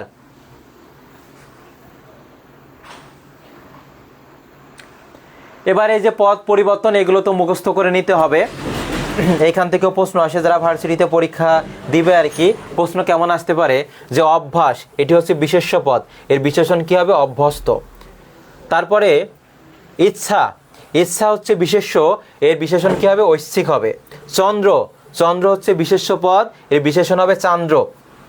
যেগুলো গুরুত্বপূর্ণ আমি স্টার চিহ্ন দিয়ে রাখছি। স্বাস্থ্য বিশেষ্য, সুস্থ হচ্ছে বিশেষণ। ঠিক তেমনইভাবে অধ্যয়ন, এটি হবে বিশেষ্য, এর বিশেষণ হবে অধীত। উৎকর্ষ, এটা বেশি গুরুত্বপূর্ণ, উৎকর্ষ হচ্ছে বিশেষ্য, এর বিশেষণ হবে উৎকৃষ্ট। কি হবে? উৎকৃষ্ট। সততা, সততা হচ্ছে বিশেষ্য, এর বিশেষণ হবে সৎ। গ্রাম, গ্রাম হচ্ছে বিশেষ্য, এর বিশেষণ হবে গ্রাম্য বা গ্রামীণ। অলসতা, অলসতা হচ্ছে বিশেষ্য, অলস হচ্ছে কি? বিশেষণ। ঠিক তেমনইভাবে এই যে উৎকৃষ্ট থেকে প্রশ্ন আসতে পারে, উৎকৃষ্ট থেকে যে উৎকৃষ্টতা, উৎকৃষ্টতা, এখানে এটা কোন ধরনের ভুল? এখানে তা, এটা ভুল কিন্তু প্রত্যয়জনিত ভুল। কোন ধরনের ভুল? এটা হচ্ছে প্রত্যয়জনিত ভুল, এটা হচ্ছে প্রত্যয়জনিত ভুল হবে। ক্লিয়ার? যেগুলো আমি এখানে হাইলাইট করে দিয়েছি এগুলো পড়লেই হবে। আমরা বেসিকটা আলোচনা করলাম, এবার আমরা যাব বিগত বছরে যে গুরুত্বপূর্ণ এমসিকিউ ছিল সেখানে। অর্থাৎ প্রথম প্রশ্নটি, দুঃখ বিনা সুখ লাভ হয় কি মোহিতে, এখানে বিনা এটা কোন ধরনের পদ? একটু ঝটপট কমেন্টে জানান, ঝটপট।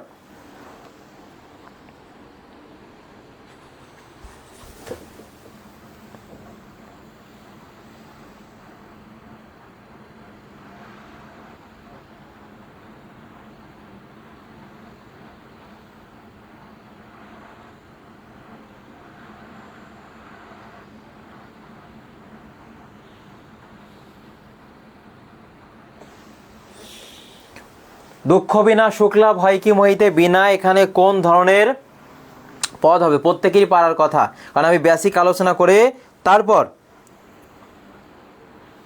তারপর কিন্তু হচ্ছে আমি এমসিকিউ গুলো দিচ্ছি আর কি।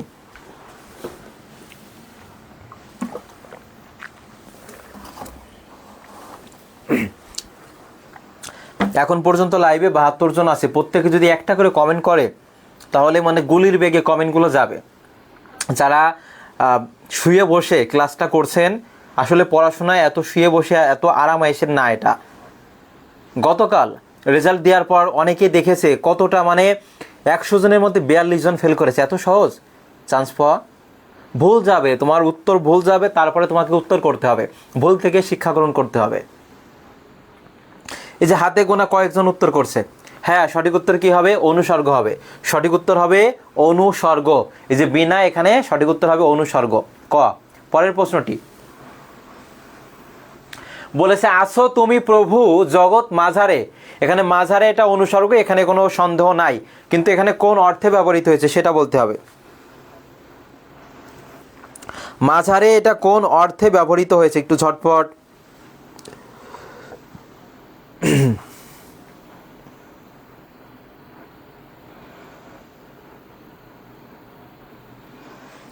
সঠিক উত্তর কি হবে? আসো তুমি জগৎ, আসো তুমি প্রভু জগৎ মাঝারে। তাহলে প্রভু কিন্তু এক জায়গায় বিদ্যমান থাকে না, সব জায়গায়। তাহলে এখানে কি হবে? ব্যাপ্তি অর্থ হবে। সঠিক উত্তর হবে ঘ, মাঝারে অনুসর্গ, এবং এটা অর্থ কি হবে? ব্যাপ্তি হবে। কি হবে? ব্যাপ্তি। পরের প্রশ্নটি, গরিবের পক্ষে কথা বলার লোক নেই। এখানে পক্ষে অনুসর্গটি কোন অর্থে ব্যবহৃত হয়েছে? গরিবের পক্ষে কথা বলার লোক নেই, এখানে পক্ষে এই অনুসর্গটি কোন অর্থে? সহায়, সক্ষমতা, অসহায় নাকি ন্যায়? কি হবে?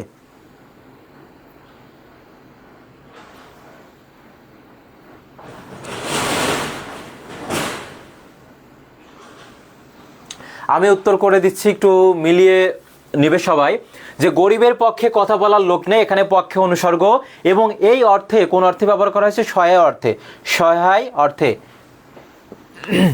পরের প্রশ্নটি, নিচের কোনটি ক্রিয়া বিশেষণ, অর্থাৎ নিচের কোনটি অ্যাডভার্ব? তাহলে অ্যাডভার্ব আমরা কি করে পাবো?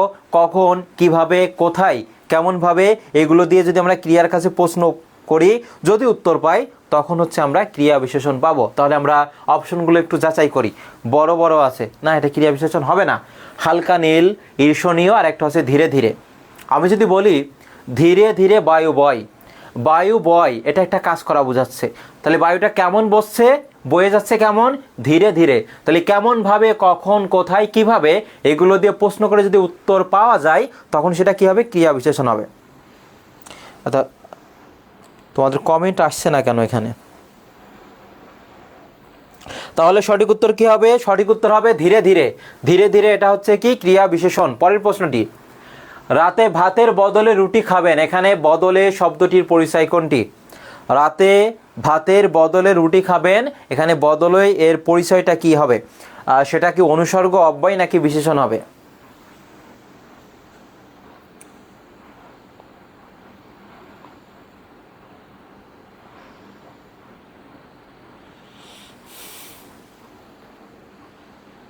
কি হবে? ঝটপট ঝটপট ঝটপট উত্তর করো।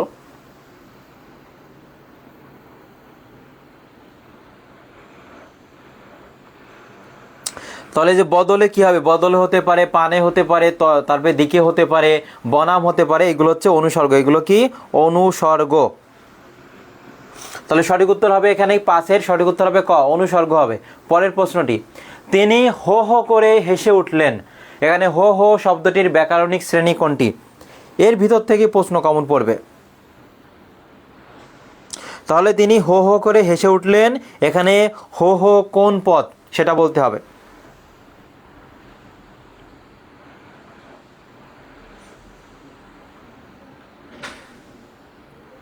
যারা ক্লাসের পিডিএফ পাও না বা পূর্বের ক্লাসগুলোর পিডিএফ পাওনি, জিলানি হাসান জয় এ আইডিতে নক করলেই পেয়ে যাবে। জিলানি হাসান জয় বা জিলানি স্যার পেজে পেয়ে যাবে। তাহলে এখানে খেয়াল করো, তিনি হো হো করে হেসে উঠলেন, হাসা একটা কাজ। তাহলে কেমনভাবে হেসে উঠলেন? হো হো করে। তাহলে কেমনভাবে প্রশ্ন করে আমরা উত্তর পাচ্ছি, এটা কি হবে? ক্রিয়া বিশেষণ হবে। সঠিক উত্তর হবে পাশের, ছয়ের সঠিক উত্তর হবে খ, ক্রিয়া বিশেষণ। এর পরের প্রশ্নটি, রাজার পক্ষে সব কিছুই সম্ভব। এখানে পক্ষে অনুসর্গটি কি অর্থে ব্যবহৃত হয়েছে? রাজার পক্ষে সব কিছু সম্ভব, এখানে পক্ষে অনুসর্গটি কি অর্থে ব্যবহৃত হয়েছে?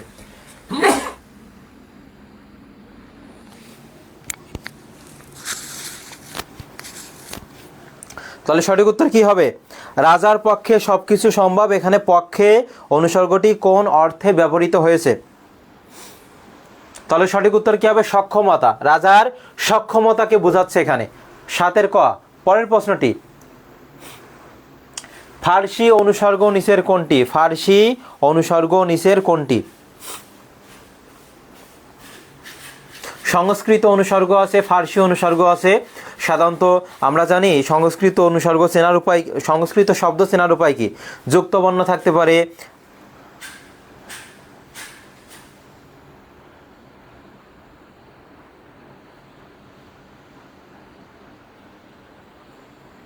যুক্তবর্ণ থাকতে পারে, রেফ থাকতে পারে, ফলা থাকতে পারে। কি কি বললাম? যুক্তবর্ণ থাকতে পারে, রেফ থাকতে পারে, ফলা থাকতে পারে। এগুলো হচ্ছে কি সংস্কৃত শব্দ। যেমন পর্যন্ত, অপেক্ষা, তারপরে প্রতি আছে, এই যে প্রতি এখানে ফলা আছে, পর্যন্ত এখানে রেফ আছে, তবে অপেক্ষা এখানে কি আছে? এখানে যুক্তবর্ণ আছে।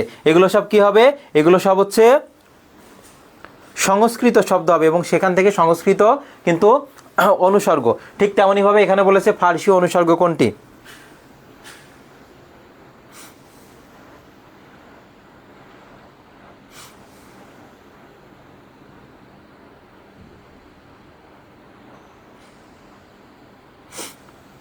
তাহলে এখানে কি আছে? যে বনাম আছে। কি আছে? বনাম। পরের প্রশ্নটি, দূর পাগল এ কথা কি বলতে আছে? কোন ধরনের আবেগ শব্দের উদাহরণ? এটা কিন্তু আমি বিস্তারিত উদাহরণ সহ কিন্তু আমি পড়িয়ে এসেছি। দূর পাগল, জাগগে জাগ, এসব কথা বলতে নাই, এটা কোন ধরনের আবেগ হবে?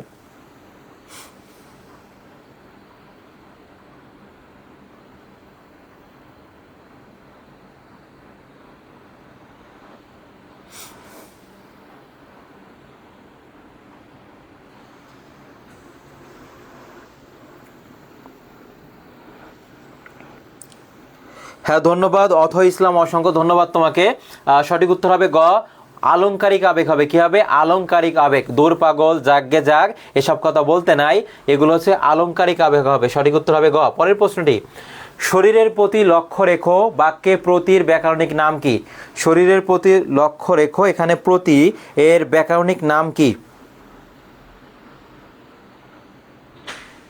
ক্লাস শেষে যখন পিডিএফ পোস্ট করব জিলান্সার পেজে পেয়ে যাবে, ওইখানে অবশ্যই একবার হলেও তোমরা আমি যেগুলো পড়িয়েছি এগুলো পড়বে, তাহলে মাথায় গেঁথে যাবে। আর যেটা তুমি 1 ঘন্টা পড়বে সেটা যদি তুমি 2 থেকে 3 ঘন্টা রিভিশন দাও তাহলে সেটা মাথায় সেট হয়ে যাবে। অন্যথায় সেটা 1 সপ্তাহ পর বা 15 দিন পর কিন্তু ভুলে যাবে।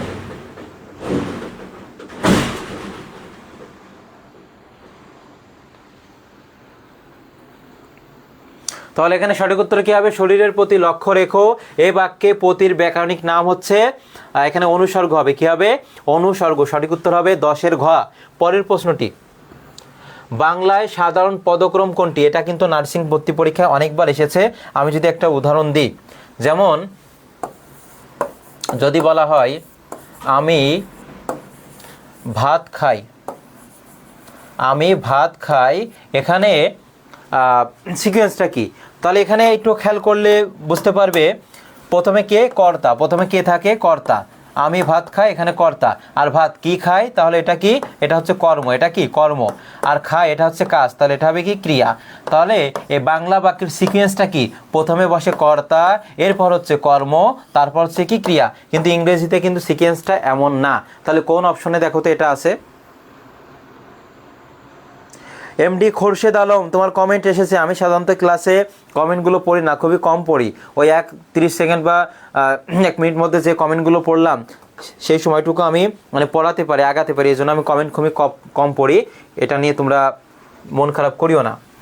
তাহলে আমি ভাত খাই, আমি হচ্ছে এখানে কর্তা, আর ভাত হচ্ছে কর্ম, আর খাই হচ্ছে ক্রিয়া। তাহলে প্রথমে বসে কর্তা, এরপরে কর্ম, তারপর হচ্ছে ক্রিয়া। এটা হচ্ছে বাংলা বাক্যের যে পদক্রম। তাহলে সঠিক উত্তর এখানে কি হবে? ঘ হবে। কি হবে? ঘ। কর্তা, কর্ম, ক্রিয়া। কর্তা, কর্ম আর কি? ক্রিয়া।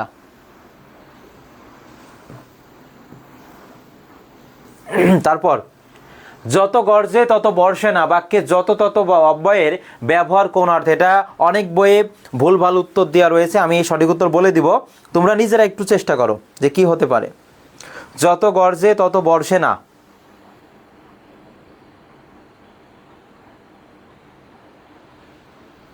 কোন অর্থ?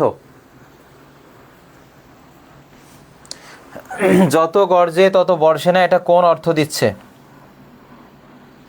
আমি একটু বলি যে যত আর কি আছে তত, তাহলে এটা সাপেক্ষ একটা ভাব বোঝাচ্ছে। অর্থাৎ এটার মানে হচ্ছে মেঘ যত গর্জন করে সেই তুলনায় বর্ষিত হয় না, মেঘ যত গর্জন করে সেই তুলনায় বর্ষাটা নামে না। ক্লিয়ার? মেঘ যত গর্জন করে সেই তুলনায় বৃষ্টি হয় না, তাহলে এখানে কি হবে? তুলনা হবে। কি হবে? তুলনা। কিন্তু যদি বলতো বৃষ্টিতে ভিজলে তোমার ঠান্ডা লাগবে বা জ্বর আসবে, এটা হচ্ছে পরিণাম। বৃষ্টিতে ভিজার পরিণাম হচ্ছে যে জ্বর আসছে, ওই ক্ষেত্রে পরিণাম হতো। কিন্তু এখানে কি হবে? যত গর্জে তত বর্ষে না, এইটা কি হবে? তুলনা হবে। কি হবে? তুলনা। আজকের লেকচারটা অনেক বড়, আমি বেসিক থেকে আলোচনা করছি, তো এই জন্য সময় লাগছে আর কি। নিপুণ ও দরিদ্র শব্দের বিশেষ্য রূপ কি? নিপুণ ও দরিদ্র শব্দের বিশেষ্য রূপ কি?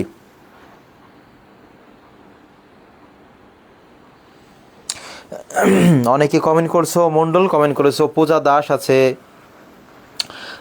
রেহেনা আছে, তারপর আছে সাকিবুন নাহার, নীলা, ধন্যবাদ তোমাদেরকে।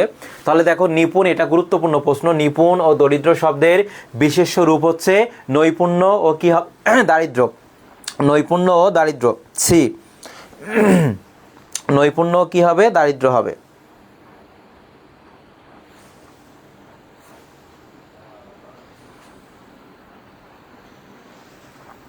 পরের প্রশ্নটি, তাহলে এখানে কি হবে? সি হবে। পরের প্রশ্নটি, মন্ত্রের সাধন কিংবা শরীর পাতন, এখানে কিংবা কোন ধরনের অব্যয়? ওই যে বলেছিলাম হাসেম কিংবা কাসেম এর জন্য দায়ী। মন্ত্রের সাধন কিংবা শরীর পাতন, এটা হবে বিয়োজক অব্যয়। কি হবে? বিয়োজক অব্যয় হবে। বিয়োজক অব্যয়। মন্ত্রের সাধন কিংবা শরীর পাতন, হাসেম কিংবা কাসেম এর জন্য দায়ী, এটা হবে তোমার হচ্ছে বিয়োজক অব্যয়। কি হবে? বিয়োজক অব্যয়।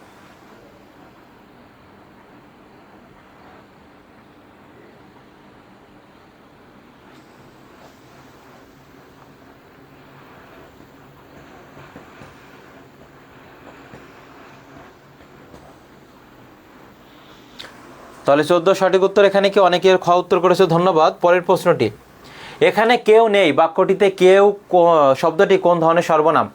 এখানে কেউ নেই, এখানে কেউ কোন ধরনের সর্বনাম? আমরা পড়েছিলাম যখন সর্বনাম পদ পড়েছি, সেখানে ছিল কোনো, কেউ, কিছু। কোনো, কেউ, কিছু, এটা কোন ধরনের সর্বনাম?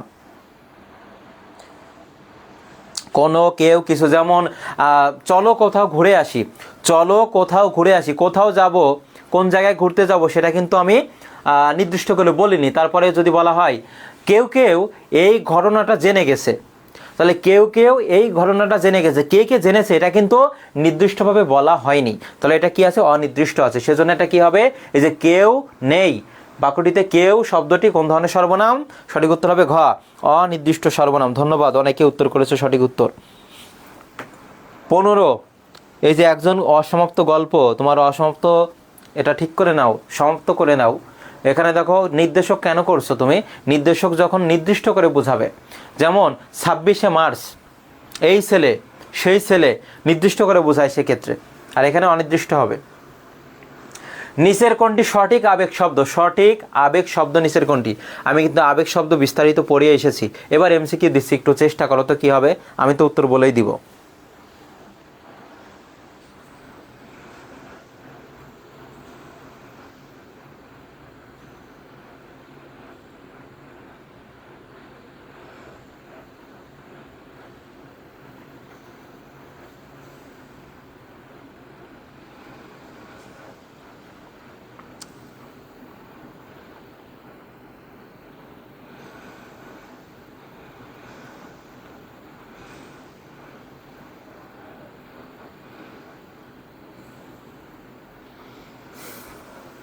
তাহলে এখানে একটু খেয়াল করলে বোঝাই যাবে, এই যে যাগ্যে যাগ, এটা আমরা দেখেছিলাম অলংকার আবেগ, কিন্তু এখানে দেওয়া আছে কি?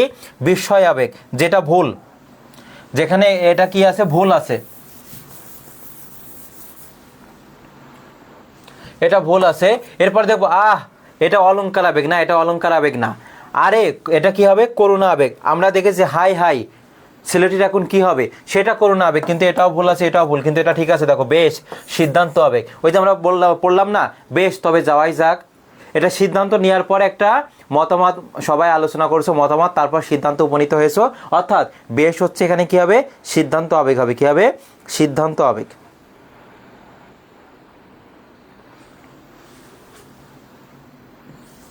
সঠিক উত্তর হচ্ছে খ। পরের প্রশ্ন, সমাসের ক্লাস আগামী সপ্তাহে নিব। পার্থিব পার্থিব বিশেষণের বিশেষ্য রূপ কি? তাহলে দেখো পার্থিব এটা হচ্ছে বিশেষণ, এর বিশেষ্য রূপ কি হবে? তাহলে পৃথিবী হবে। কি হবে? পৃথিবী। পরের প্রশ্নটি, মেঘ, এটা লাগবে না, এটা গুরুত্বপূর্ণ। মেঘ, সবুজ মাঠের পরে আমাদের গ্রাম বাক্যটিতে বিশেষণ পদ কোনটি?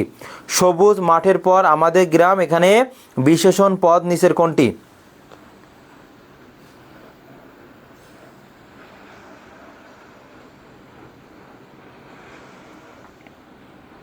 ঝটপট ঝটপট জানাও। তাহলে এখানে খেয়াল করে যে সবুজ মাঠ আছে, কালো মেঘ আছে, লাল ফিতা আছে, লাল গোলাপ বা লাল ফিতা। সবুজ মাঠ যেমন নীল আকাশ, সবুজ মাঠ, লাল গোলাপ, লাল ফিতা, কালো মেঘ, এখানে কোন ধরনের এটা বিশেষণ? মনে রাখবে যেটা দ্বারা রঙকে বোঝাবে, যেটা দ্বারা রঙকে বোঝাবে সেটা হবে রূপ বা বর্ণবাচক বিশেষণ। রূপ বা কি হবে? বর্ণবাচক বিশেষণ হবে। কি হবে? রূপ বা বর্ণবাচক বিশেষণ। তাহলে এখানে সবুজ মাঠের পরে আমাদের গ্রাম, তাহলে সবুজ হচ্ছে এখানে কি? বিশেষণ। সবুজ হচ্ছে কি এখানে? বিশেষণ। পরের প্রশ্নটি, খোদা আপনার মঙ্গল করুক কি অর্থে ব্যবহার করা হয়েছে? এই অফিস হয়তো। খোদা আপনার মঙ্গল করুক কি অর্থে ব্যবহার করা হয়েছে? ঝটপট ঝটপট জানাও, এটা পারার কথা। বিধান আছে, উপকার আছে, অপকার আছে, আর একটা আছে প্রার্থনা আছে। কি হবে?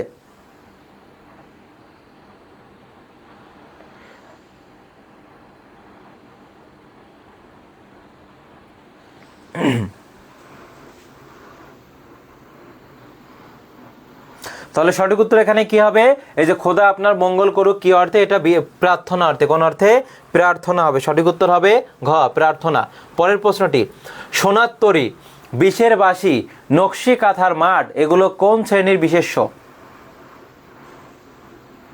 সোনার তরী, বিষের বাঁশি, নকশি কাঁথার মাঠ, তারপরে অগ্নিবীণা থাকতে পারে, এগুলো কোন ধরনের বিশেষ্য? আগামী সপ্তাহে সমাস করাবো, তারপরের সপ্তাহে সব কিছু ঠিকঠাক থাকলে কারক, অর্থাৎ সমাস থেকে তোমাদের প্রশ্ন আসে, কারক থেকে 2টা প্রশ্ন আসে, অর্থাৎ গুরুত্বপূর্ণ আইটেমগুলো আগে শেষ করাবো আর কি। তাহলে এখানে সঠিক উত্তর কি হবে? সোনার তরী, বিষের বাঁশি, এটা হবে নামবাচক বা সংজ্ঞাবাচক হবে। নামবাচক বা কি হবে? সংজ্ঞাবাচক বিশেষ্য। নাম বা সংজ্ঞাবাচক বিশেষ্য হবে। বিশ্বস্ত, এর বিশেষণ পদের বিশেষ রূপ দেখো বিশ্বাস। কি হবে? এই যে বিশ্বাস আছে, বিশ্বাস। এবার আমরা আলোচনা করব জ্যোতি চিহ্ন। এটা আর একটা টপিক, আমাদের ব্যাকরণিক শব্দ শ্রেণীর টপিকটা শেষ হয়েছে, আর এখন আমরা আলোচনা করব জ্যোতি চিহ্ন। এই জ্যোতি চিহ্নর আরেক নাম কি? জ্যোতি চিহ্ন এটা ছেদ চিহ্ন বলা হয়। ছেদ চিহ্ন, ছেদ চিহ্ন বলা হয়। এর আরেকটা নাম হচ্ছে বিরাম চিহ্ন। কি নাম? বিরাম চিহ্ন। জ্যোতি চিহ্ন, ছেদ চিহ্ন বা কি চিহ্ন? বিরাম চিহ্ন। জ্যোতি, ছেদ বা কি চিহ্ন? বিরাম চিহ্ন। তাহলে এখান থেকে বেসিক থেকে যদি কোনো প্রশ্ন আসে তাহলে আসতে পারে ঈশ্বরচন্দ্র বিদ্যাসাগর। ঈশ্বরচন্দ্র, প্রত্যেকে একটু কমেন্টে লিখবে, ঈশ্বরচন্দ্র বিদ্যাসাগর, তার একটা গ্রন্থ ছিল, সে গ্রন্থের নাম হচ্ছে বেতাল পঞ্চবিংশতি। এই গ্রন্থের নামটা কমেন্টে লিখবে। ঈশ্বরচন্দ্র বিদ্যাসাগর তার বেতাল পঞ্চবিংশতি, বেতাল পঞ্চবিংশতি, যেটা 1847 সালে প্রকাশিত হয়, এই গ্রন্থে তিনি সর্বপ্রথম এই জ্যোতি চিহ্নের ব্যবহার করেন। ঈশ্বরচন্দ্র বিদ্যাসাগর তার একটা গ্রন্থ ছিল, তার নাম হচ্ছে বেতাল পঞ্চবিংশতি। এই গ্রন্থে তিনি সর্বপ্রথম জ্যোতি চিহ্নের প্রচলন করেন বা ব্যবহার করেন। বা প্রশ্ন আসতে পারে জ্যোতি চিহ্নের প্রচলন করেন কে? তাহলে কি হবে? এই যে ঈশ্বরচন্দ্র বিদ্যাসাগর। কে করেন? ঈশ্বরচন্দ্র বিদ্যাসাগর করেন। কোন গ্রন্থে? বেতাল পঞ্চবিংশতি গ্রন্থে। কোন গ্রন্থ? বেতাল পঞ্চবিংশতি। কত সালে? 1847 সালে। এরপর জ্যোতিচিহ্ন থেকে কেমন প্রশ্ন আসতে পারে সেটা একটু আমরা দেখার চেষ্টা করব। এবং এর পাশাপাশি এই তথ্যটা গুরুত্বপূর্ণ যে ভাষায় ব্যবহৃত অন্তর্জ্যোতি, অন্ত মানে কি বলতো? এই অন্ত মানে হচ্ছে শেষ। ভাষায় ব্যবহৃত অন্তর্জ্যোতি হচ্ছে 4টা। কয়টা বলতো? 4টা। কি কি? মানে একটা বাক্যের শেষে কয়টা জ্যোতিচিহ্ন ব্যবহৃত হয়? 4টা, মনে রাখবা। কি কি? একটা হচ্ছে দাড়ি, একটা হচ্ছে প্রশ্নবোধক চিহ্ন, একটা হচ্ছে বিস্ময়বোধক চিহ্ন, আর একটা হচ্ছে 2টা দাড়ি। দেখবো অনেক লাইনের শেষে এই 2টা দাড়ি থাকে, মানে ওই লাইনটা 2বার বলতে হয়। তাহলে একটা বাক্যের শেষে 4টা বিরাম চিহ্ন বসে। কি কি? একটা হচ্ছে দাড়ি, একটা হচ্ছে প্রশ্নবোধক চিহ্ন, মানে যেটা জিজ্ঞাসা বলি আমরা, কোশ্চেন মার্ক বলি সেটা। এরপর হচ্ছে বিস্ময়সূচক চিহ্ন, অর্থাৎ এই যে দাড়ি দিয়ে নিচেই কি ফোঁটা, বিস্ময়সূচক চিহ্ন। আর একটা হচ্ছে 2টা দাড়ি, আর একটা কি? 2টা দাড়ি।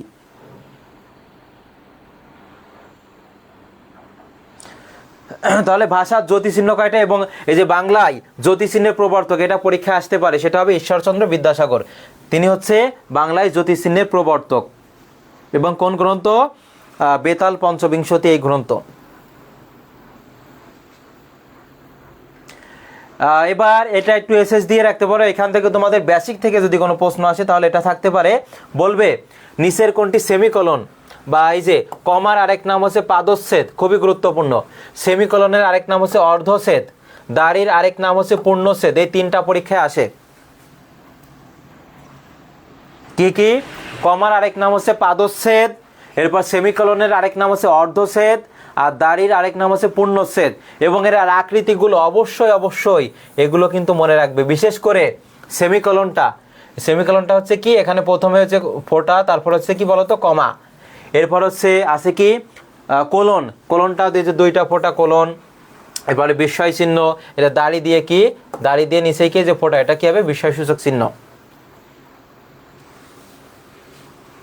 এবং কোন কোন বিরাম চিহ্নের ক্ষেত্রে কতটুকু থামতে হবে এটা মনে রাখার জন্য আমি সুন্দর একটা কৌশল দিয়ে দিব, ছন্দ দিয়ে দিব। যেমন যদি বলা হয়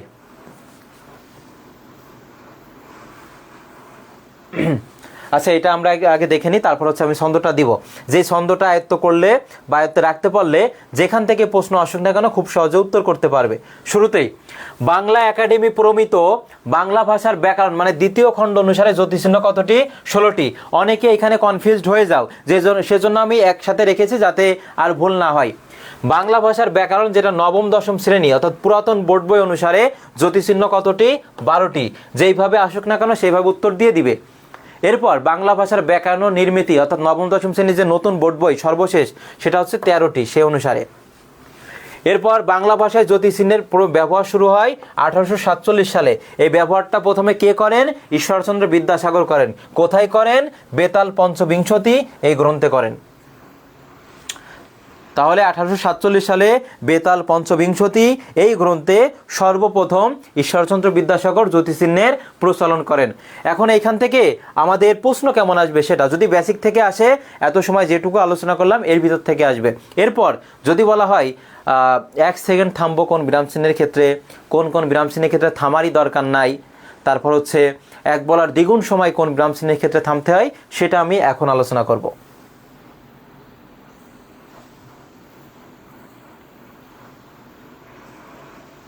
এই যে এইখান থেকে ভাগ্য ভালো থাকলে একটা মার্ক কমন পাবেই। আবারও বলছি, এইখান থেকে প্রতি বছরই প্রশ্ন আসে, তারই ধারাবাহিকতায় বলা হচ্ছে এখান থেকে একটা মার্ক তোমরা কমন পাবে। সেটা 1 সেকেন্ড থামতে হয় কোন কোন বিরাম চিহ্নের ক্ষেত্রে? দাড়ি, জিজ্ঞাসা চিহ্ন, বিস্ময়সূচক, কোলন, ড্যাশ। এবার থামার প্রয়োজন নাই কয়টার ক্ষেত্রে? 3টা। একটা হচ্ছে হাইফেন, একটা হচ্ছে ইলেক চিহ্ন, একটা হচ্ছে ব্র্যাকেট। আর 1 বলতে যে সময় লাগে সেক্ষেত্রে আমরা থামবো কমা, উদ্ধরণ চিহ্ন। আর 1 বলার দ্বিগুণ সময়, এটা আমি 100% দিয়ে রাখছি, কোনো না কোনো জায়গায় তোমরা পাবেই পাবে, সেটা হবে সেমিকোলন। কি হবে? সেমিকোলন হবে। এবার যদি আমি ছন্দটা লিখি, একটু খেয়াল করো।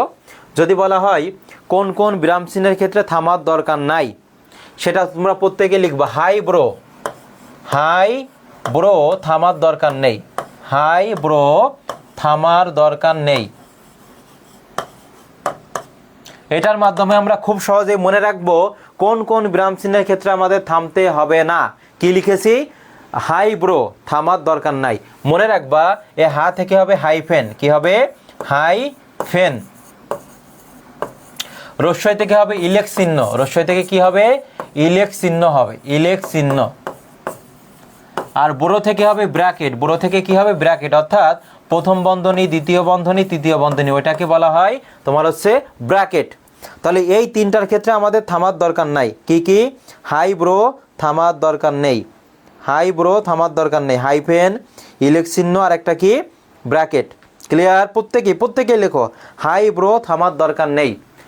তাহলে তোমাদের প্রশ্ন হতে পারে এই ইলেক চিহ্ন বিষয়টা আবার কি? মনে রাখবা কোনো বর্ণকে যদি আমরা বিলুপ্ত করতে চাই, যেমন আমি যদি লিখি মাথার উপরে নীল আকাশ, আমি এটা লিখলাম মাথার উপরে নীল আকাশ। তুমি দ্বিতীয় বাক্যে দ্বিতীয় লাইনে লিখলে মাথার উপরে, এখানে ওটা কেটে দিয়ে এখানে এই যে ইলেক চিহ্ন দিলে, তারপর কি লিখলে এই যে পরে লিখলে। তাহলে মনে রাখবা কোনো বর্ণকে যদি আমরা বিলুপ্ত করতে চাই, কোনো বর্ণকে যদি আমরা বিলুপ্ত করতে চাই তখন আমরা ইলেক চিহ্ন ব্যবহার করব। যেমন মাথার উপরে নীল আকাশ, এই ওটা কেটে দিয়ে আমরা কি লিখেছি, এখানে ইলেক চিহ্ন লিখেছি।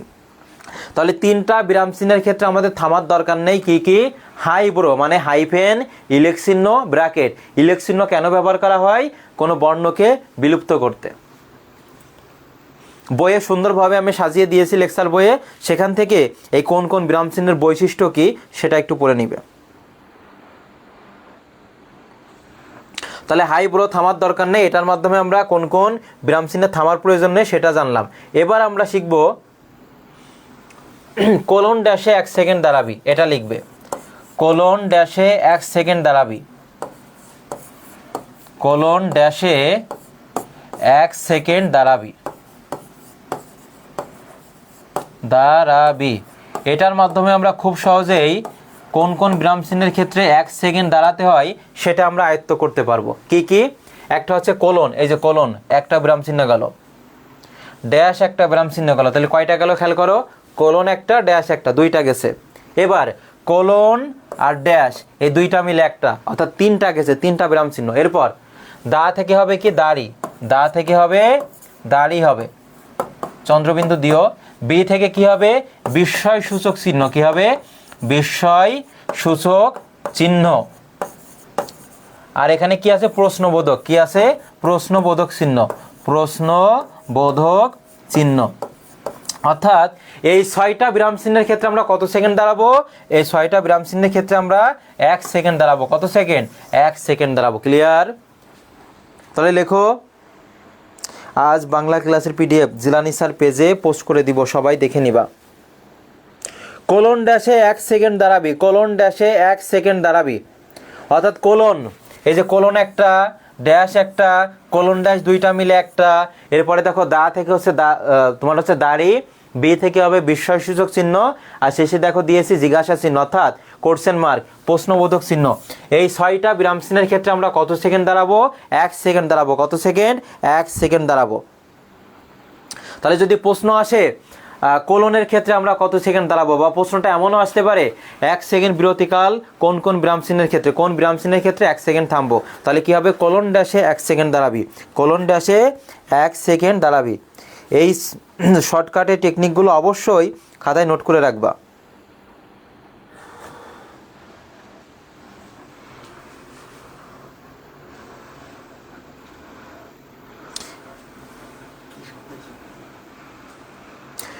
এবার আমরা আরেকটা শিখব, সেটা হচ্ছে সর্বশেষ,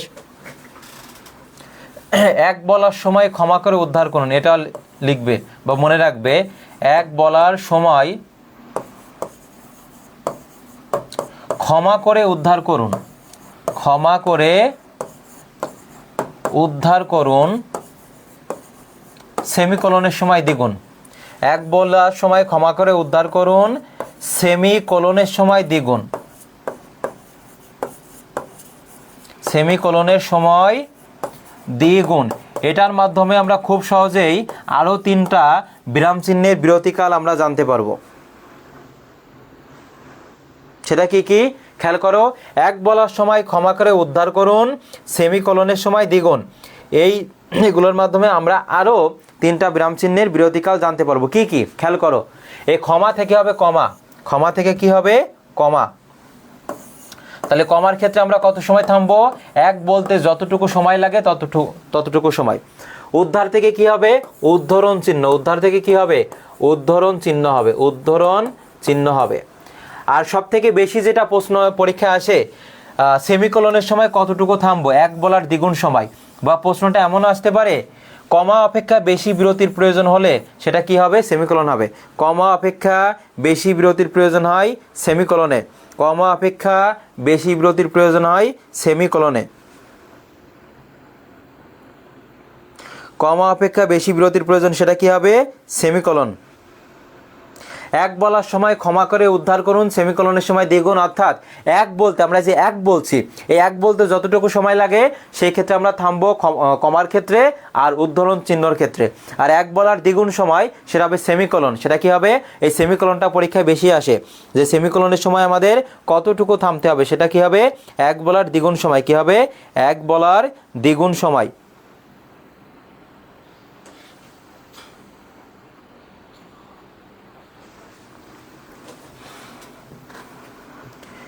এরপর খেয়াল করে যে দাড়ির আরেক নাম হচ্ছে পূর্ণচ্ছেদ। অর্থাৎ সাধারণত বাক্যের সমাপ্তি বোঝাতে আমরা দাড়ি ব্যবহার করি। বাক্যের সমাপ্তি বোঝাতে কি ব্যবহার করি? দাড়ি ব্যবহার করি। এরপর খেয়াল করো, কমার আরেক নাম হচ্ছে, কমার এখান থেকে প্রশ্ন আসে যে সম্বোধন পদের পরে কি বসে? সম্বোধন পদের পরে কমা বসে, এটা মনে রাখবা প্রত্যেকেই। কাউকে ডাকা বা আহ্বান করার জন্য আমরা যেটা বলি, যেমন এই মাঝি এদিকে এসো, তাহলে মাঝিকে আমি এই বলে ডাকছি, এটা সম্বোধন করছি। তারপর খেয়াল করে এই যেগুলো গুরুত্বপূর্ণ সেগুলো আমি রেখেছি। এই স্লাইড যখন পাবা প্রত্যেকে একবার হলেও রিডিং পড়বা উদাহরণগুলো। জটিল বাক্যের অন্তর্গত বানানটা গুরুত্বপূর্ণ, প্রত্যেকে কমেন্টে লিখবা। অন্তর্গত হোক, উপযুক্ত বানান হোক, এখানে রেপ হবে। জটিল বাক্যের অন্তর্গত প্রত্যেকটি খণ্ড বাক্যের পরে কমা বসে। যেমন কাল যে লোকটি এসেছিল, কমা, সে আমার পূর্ব পরিচিত। কাল যে লোকটি এসেছিল সে আমার পূর্ব পরিচিত। তাহলে খেয়াল করো, এই যে সে, এটা তো জটিল বাক্য, কোনো সন্দেহ নাই। কি বলছে? যে কাল যে লোকটি এসেছিল, এটা একটা খণ্ডবাক্য। সে আমার পূর্ব পরিচিত, এটা আরেকটা খণ্ডবাক্য। তাহলে মনে রাখবা, জটিল বাক্যের অন্তর্গত প্রত্যেকটা খণ্ডবাক্যের পরে কি বসে? কমা বসে। এরপরে বাড়ি বা রাস্তার নম্বরের পরে কমা বসে, যেমন 68 নবাবপুর রোড, ঢাকা। তাহলে এখানে খেয়াল করো, এই যে প্রত্যেকটা বাড়ি বা রাস্তার নামের পরে কি বসে? কমা বসে। আমি নিয়মও দিয়েছি, উদাহরণও দিয়েছি, যাতে তোমাদের বুঝতে সুবিধা হয়।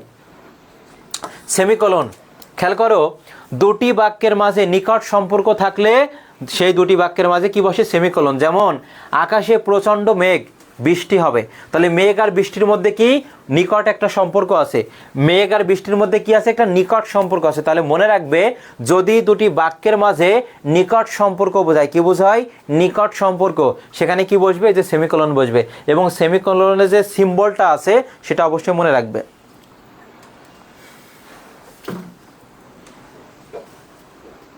এরপর আছে বিস্ময়সূচক চিহ্ন।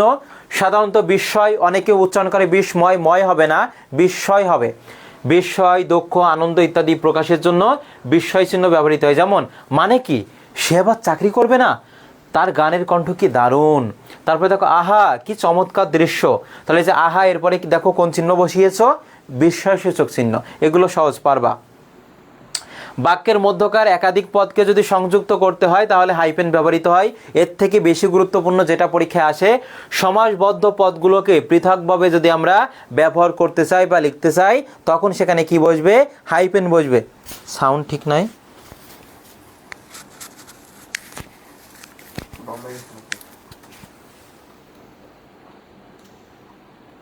সাউন্ড নাই।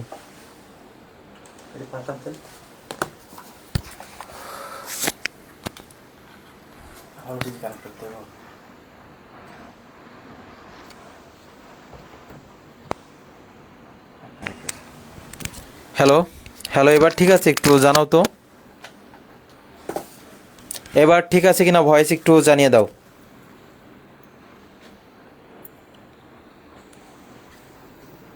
ভয়েস এবার ঠিক আছে কিনা? হ্যালো, এবার ঠিক আছে? একটু জানাও তো। অসমাপ্ত গল্প লিখেছে হাই ফ্রেন্ড। হ্যাঁ বন্ধু, বলো তুমি। হ্যাঁ, সাউন্ড ঠিক আছে, খেয়াল করো।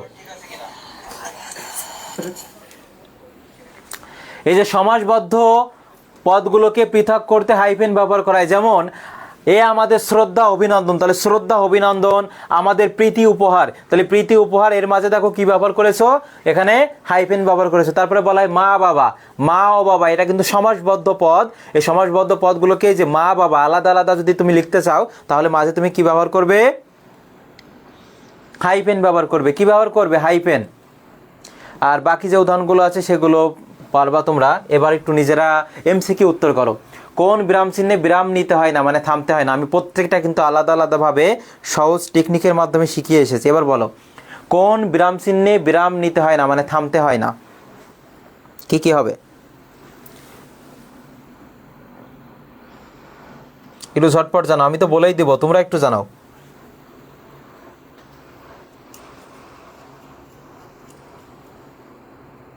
কোন বিরাম চিহ্নে থামতে হয় না? সে টেকনিকটা কি ছিল? টেকনিকটা ছিল হাই ব্রো, থামার দরকার নেই। হাই ব্রো, থামার দরকার নাই। এই টেকনিকের মাধ্যমে আমরা মনে রাখবো। হা থেকে হবে হাইফেন, রস্বই থেকে হবে ইলেক চিহ্ন, ব্রো থেকে হবে ব্র্যাকেট। তাহলে কি হবে, এই যে এখানে আছে কোনটা, হাইফেন, তাহলে হাইফেনের ক্ষেত্রে আমাদের থামতে হবে না। হাইফেন, ইলেক চিহ্ন, ব্র্যাকেট, যেমন প্রথম বন্ধনী, এর ক্ষেত্রে আমরা থামবো না। সেকেন্ড বন্ধনী, অনেকে এটা পারতে না, আর এটা হচ্ছে থার্ড, যে তৃতীয় বন্ধনী, এই ক্ষেত্রে আমরা থামবো না। এই যে এখানে আছে কোনটা, হাইফেন।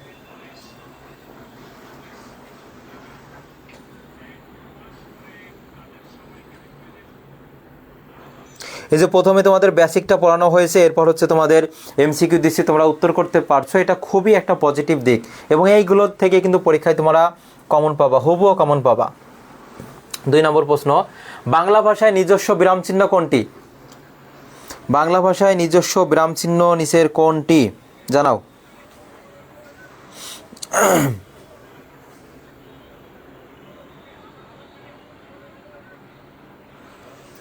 কমা, প্রশ্ন চিহ্ন, দাড়ি নাকি বিস্ময়সূচক চিহ্ন?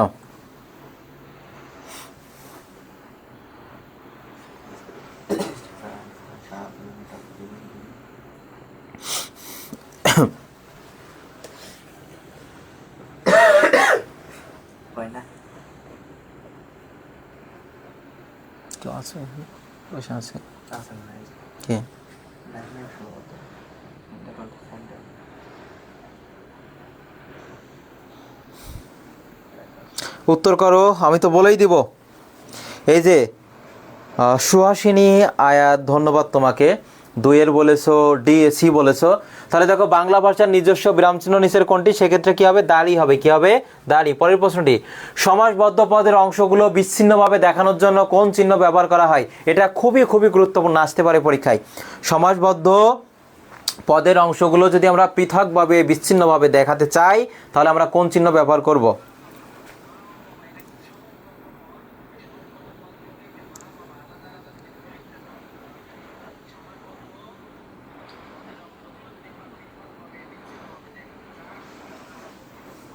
তাহলে সঠিক উত্তর কি হবে? এখানে 3-এর সঠিক উত্তর হবে হাইফেন হবে, খ হবে, হাইফেন।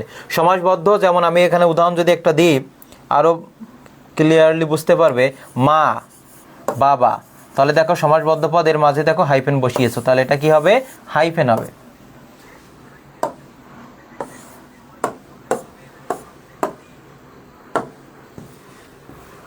সেমিকোলনের বাংলা কি? সেমিকোলনের বাংলা আমরা দেখেছি, দাড়ি হচ্ছে পূর্ণচ্ছেদ, কমা হচ্ছে পাদচ্ছেদ, আর সেমিকোলন তাহলে কি?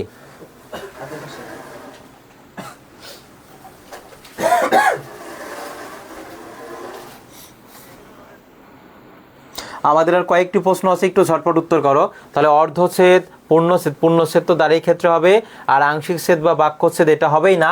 সেমিকোলনের বাংলা হচ্ছে অর্ধচ্ছেদ হবে, সেমিকোলনের বাংলা হচ্ছে অর্ধচ্ছেদ। সঠিক উত্তর হচ্ছে ক। পরের প্রশ্নটি, হৃদয় আবেগ প্রকাশ করতে হলে এবং সম্বোধন পদের পরে কোন চিহ্নটি বসে?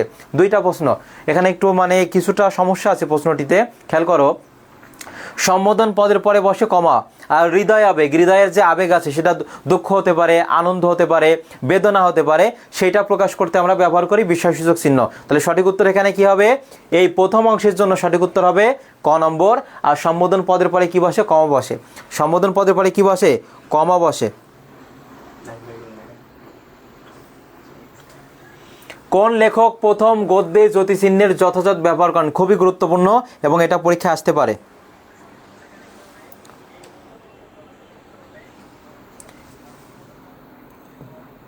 তাহলে সঠিক উত্তর ঈশ্বরচন্দ্র বিদ্যাসাগর, তার একটা গ্রন্থ ছিল, সেটা গ্রন্থের নাম হচ্ছে বেতাল পঞ্চবিংশতি।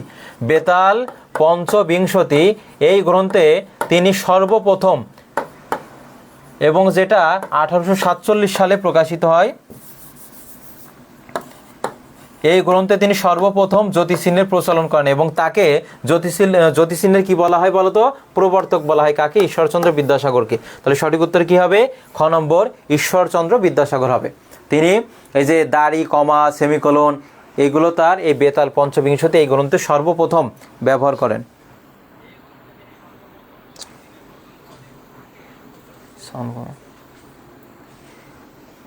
এরপর জ্যোতিচিহ্ন বাংলা ব্যাকরণের কোন অংশে আলোচ্য বিষয়? খুবই গুরুত্বপূর্ণ প্রশ্ন এটি। বাংলা ব্যাকরণে যে 4টি আলোচ্য বিষয় রয়েছে, তাই সে 4টি আলোচ্য বিষয়ের মধ্যে এই জ্যোতিচিহ্ন কোন অংশে আলোচিত হয়?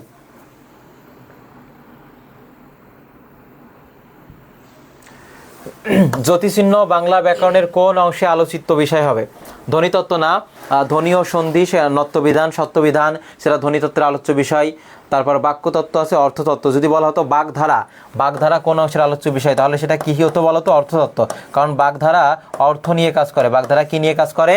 অর্থ নিয়ে কাজ করে। আর জ্যোতিচিহ্ন সেটা কি হবে? বাক্যতত্ত্ব হবে, বাক্যতত্ত্ব।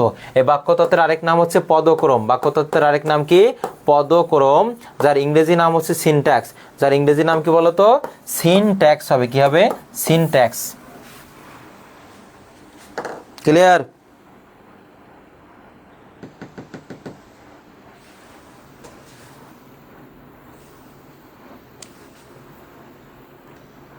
কোনটি কোলন চিহ্ন? কোলন কোনটি বলো?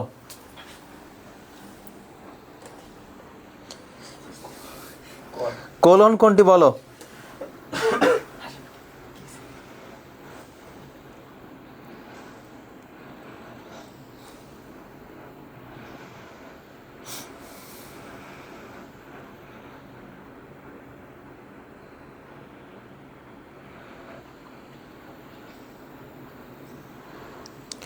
তাহলে সঠিক উত্তর এখানে অনেকে উত্তর করেছে 8-এর খ। হ্যাঁ, আর এটা হচ্ছে সেমিকোলন, এটা হচ্ছে কমা, এটা হচ্ছে উদ্ধরণ চিহ্ন, যেটা হচ্ছে যে ইনভার্টেড কমা বলা হয়, ন্যারেশন করার সময় দেখেছো আর কি। তাহলে কোলন চিহ্ন হচ্ছে এখানে খ হবে, এটা হচ্ছে সেমিকোলন, আর গতে হচ্ছে কমা, আর তারপরে আছে কি ইনভার্টেড, উদ্ধরণ চিহ্ন বলা হয়। পরের প্রশ্নটি, সেমিকোলন চিহ্ন কোনটি? সেমিকোলন খুবই গুরুত্বপূর্ণ। বাক্যতত্ত্বের আরেক নাম হচ্ছে পদক্রম, ইংরেজি নাম হচ্ছে সিনট্যাক্স, এবং জ্যোতিচিহ্ন বা কারক এই বাক্যতত্ত্বের আলোচ্য বিষয়।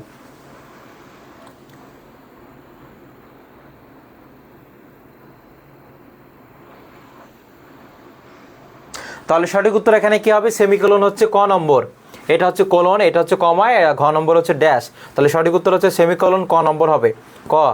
পরের প্রশ্নটি, বাংলা বাক্যের শেষে কয়টি বিরাম চিহ্ন ব্যবহৃত হয়? আলোচনা করেছি কিন্তু, মানে বাক্যের শেষে কয়টি বিরাম চিহ্ন ব্যবহৃত হয় বলো?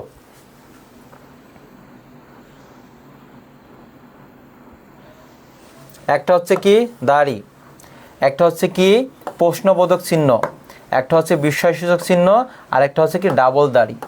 তাহলে কয়টা এখানে? 4টা। কয়টা? 4টা এই বাক্যের শেষে ব্যবহৃত হয়। কি কি? একটা হচ্ছে দাড়ি, একটা হচ্ছে প্রশ্নবোধক চিহ্ন, একটা হচ্ছে বিস্ময়সূচক চিহ্ন, আর একটা হচ্ছে ডাবল দাড়ি, আর একটা কি ডাবল দাড়ি। তাহলে সঠিক উত্তর হবে এখানে 4। আশা করি বুঝতে পেরেছো। পরের প্রশ্নটি, ড্যাশ চিহ্নে কত সময় বিরতি প্রয়োজন? ড্যাশ চিহ্নে আমি লিখে দিয়েছিলাম যে কোলন ড্যাশে 1 সেকেন্ড দাঁড়াবি, কোলন ড্যাশে 1 সেকেন্ড দাঁড়াবি, অর্থাৎ কোলন, কোলন, তারপর হচ্ছে ড্যাশ, কোলন ড্যাশ, তারপরে কোলন ড্যাশ। এই যে কোলন হচ্ছে এটা, ড্যাশ হচ্ছে এটা, আর কোলন ড্যাশ হচ্ছে এটা। তারপর আছে দাড়ি আছে, বিস্ময়সূচক চিহ্ন আছে, প্রশ্নবোধক চিহ্ন। এইগুলোর ক্ষেত্রে আমরা 1 সেকেন্ড দাঁড়াবো। কত সময় বিরতি? 1 সেকেন্ড। কোলন ড্যাশে 1 সেকেন্ড দাঁড়াবি, কোলন ড্যাশে 1 সেকেন্ড দাঁড়াবি। কি কি? এই যে কোলন, তারপরে ড্যাশ, কোলন ড্যাশ দুইটা মিলে একটা, এটার ব্যবহার আছে কিন্তু। তারপরে হচ্ছে দাঁড়িয়ে আছে, বিস্ময়সূচক চিহ্ন আর প্রশ্নবোধক চিহ্ন। এই তিনটার ক্ষেত্রে, এই ছয়টার ক্ষেত্রে আমরা 1 সেকেন্ড দাঁড়াবো। কয় সেকেন্ড? 1 সেকেন্ড। পরের প্রশ্ন, কমার আরেক নাম কি? পারার কথা, এটা সহজ প্রশ্ন। কমার আরেক নাম কি?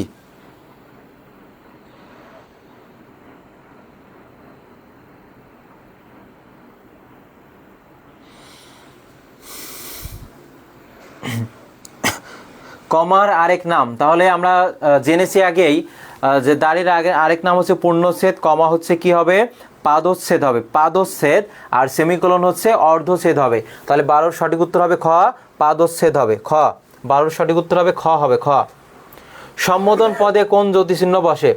সম্বোধন, কাউকে ডাকা বা আহ্বান করার জন্য আমরা যেটা ব্যবহার করি, বলি, যেমন ওগো শুনছো, বা ওগো আজ তোরা যাসনে ঘরের বাইরে, এই যে মাঝি এদিকে আসুন। তাহলে এই যে মাঝি বলছি, ওগো বলছি, এটা বলে সম্বোধন করছি। এই সম্বোধন পদের পরে কি বসে? কমা বসে। খুবই গুরুত্বপূর্ণ। সম্বোধন পদের পরে কমা বসে। সম্বোধন পদের পরে কি বসে? কমা বসে। 13 নম্বরের সঠিক উত্তর খ, সম্বোধন পদের পরে কমা বসে।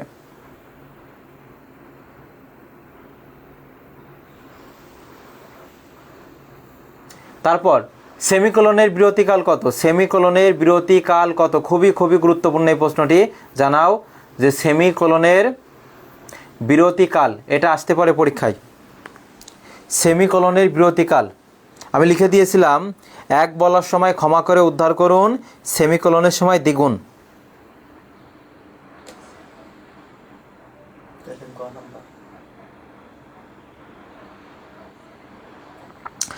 এটার মাধ্যমে আজকে আমাদের ক্লাসটি শেষ হতে যাচ্ছে। আজকের ক্লাসটি অনেক লং ছিল, অনেক কিছু জানতে পেরেছো। এবং এইখান থেকে যে স্লাইডগুলো আমি জিলানী স্যার পেজে পোস্ট করে দিব, অবশ্যই দেখবা। প্রশ্ন থাকলে আমাকে জানাবে। এবং এর সাথে সাথে ক্লাসটি কেমন লেগেছিল শুরু থেকে শেষ পর্যন্ত যারা আছো একটু জানিয়ে দাও। আর রেজাল্ট যেরকমই হোক না কেন মন খারাপ করিও না। এখনই তোমার রেজাল্ট কম হোক সমস্যা নাই, তুমি সামনে নিজেকে মেলে ধরার অনেক সুযোগ পাচ্ছ। এবার অনেক বিশ্ববিদ্যালয়ে অনেক জায়গায় সিটই খালি থাকবে, কারণ তোমার প্রতি 100 জনে ফেল করেছে কতজন? 42 জন। তাহলে তুমি পাশ করেছো, একটু শুকরিয়া আদায় করো। আজকে পর্যন্তই। ভালো থাকো, সুস্থ থাকো এবং পড়াশোনার সাথেই থাকো। না না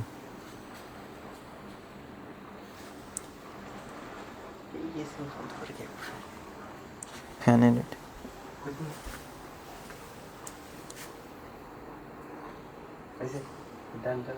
বাবা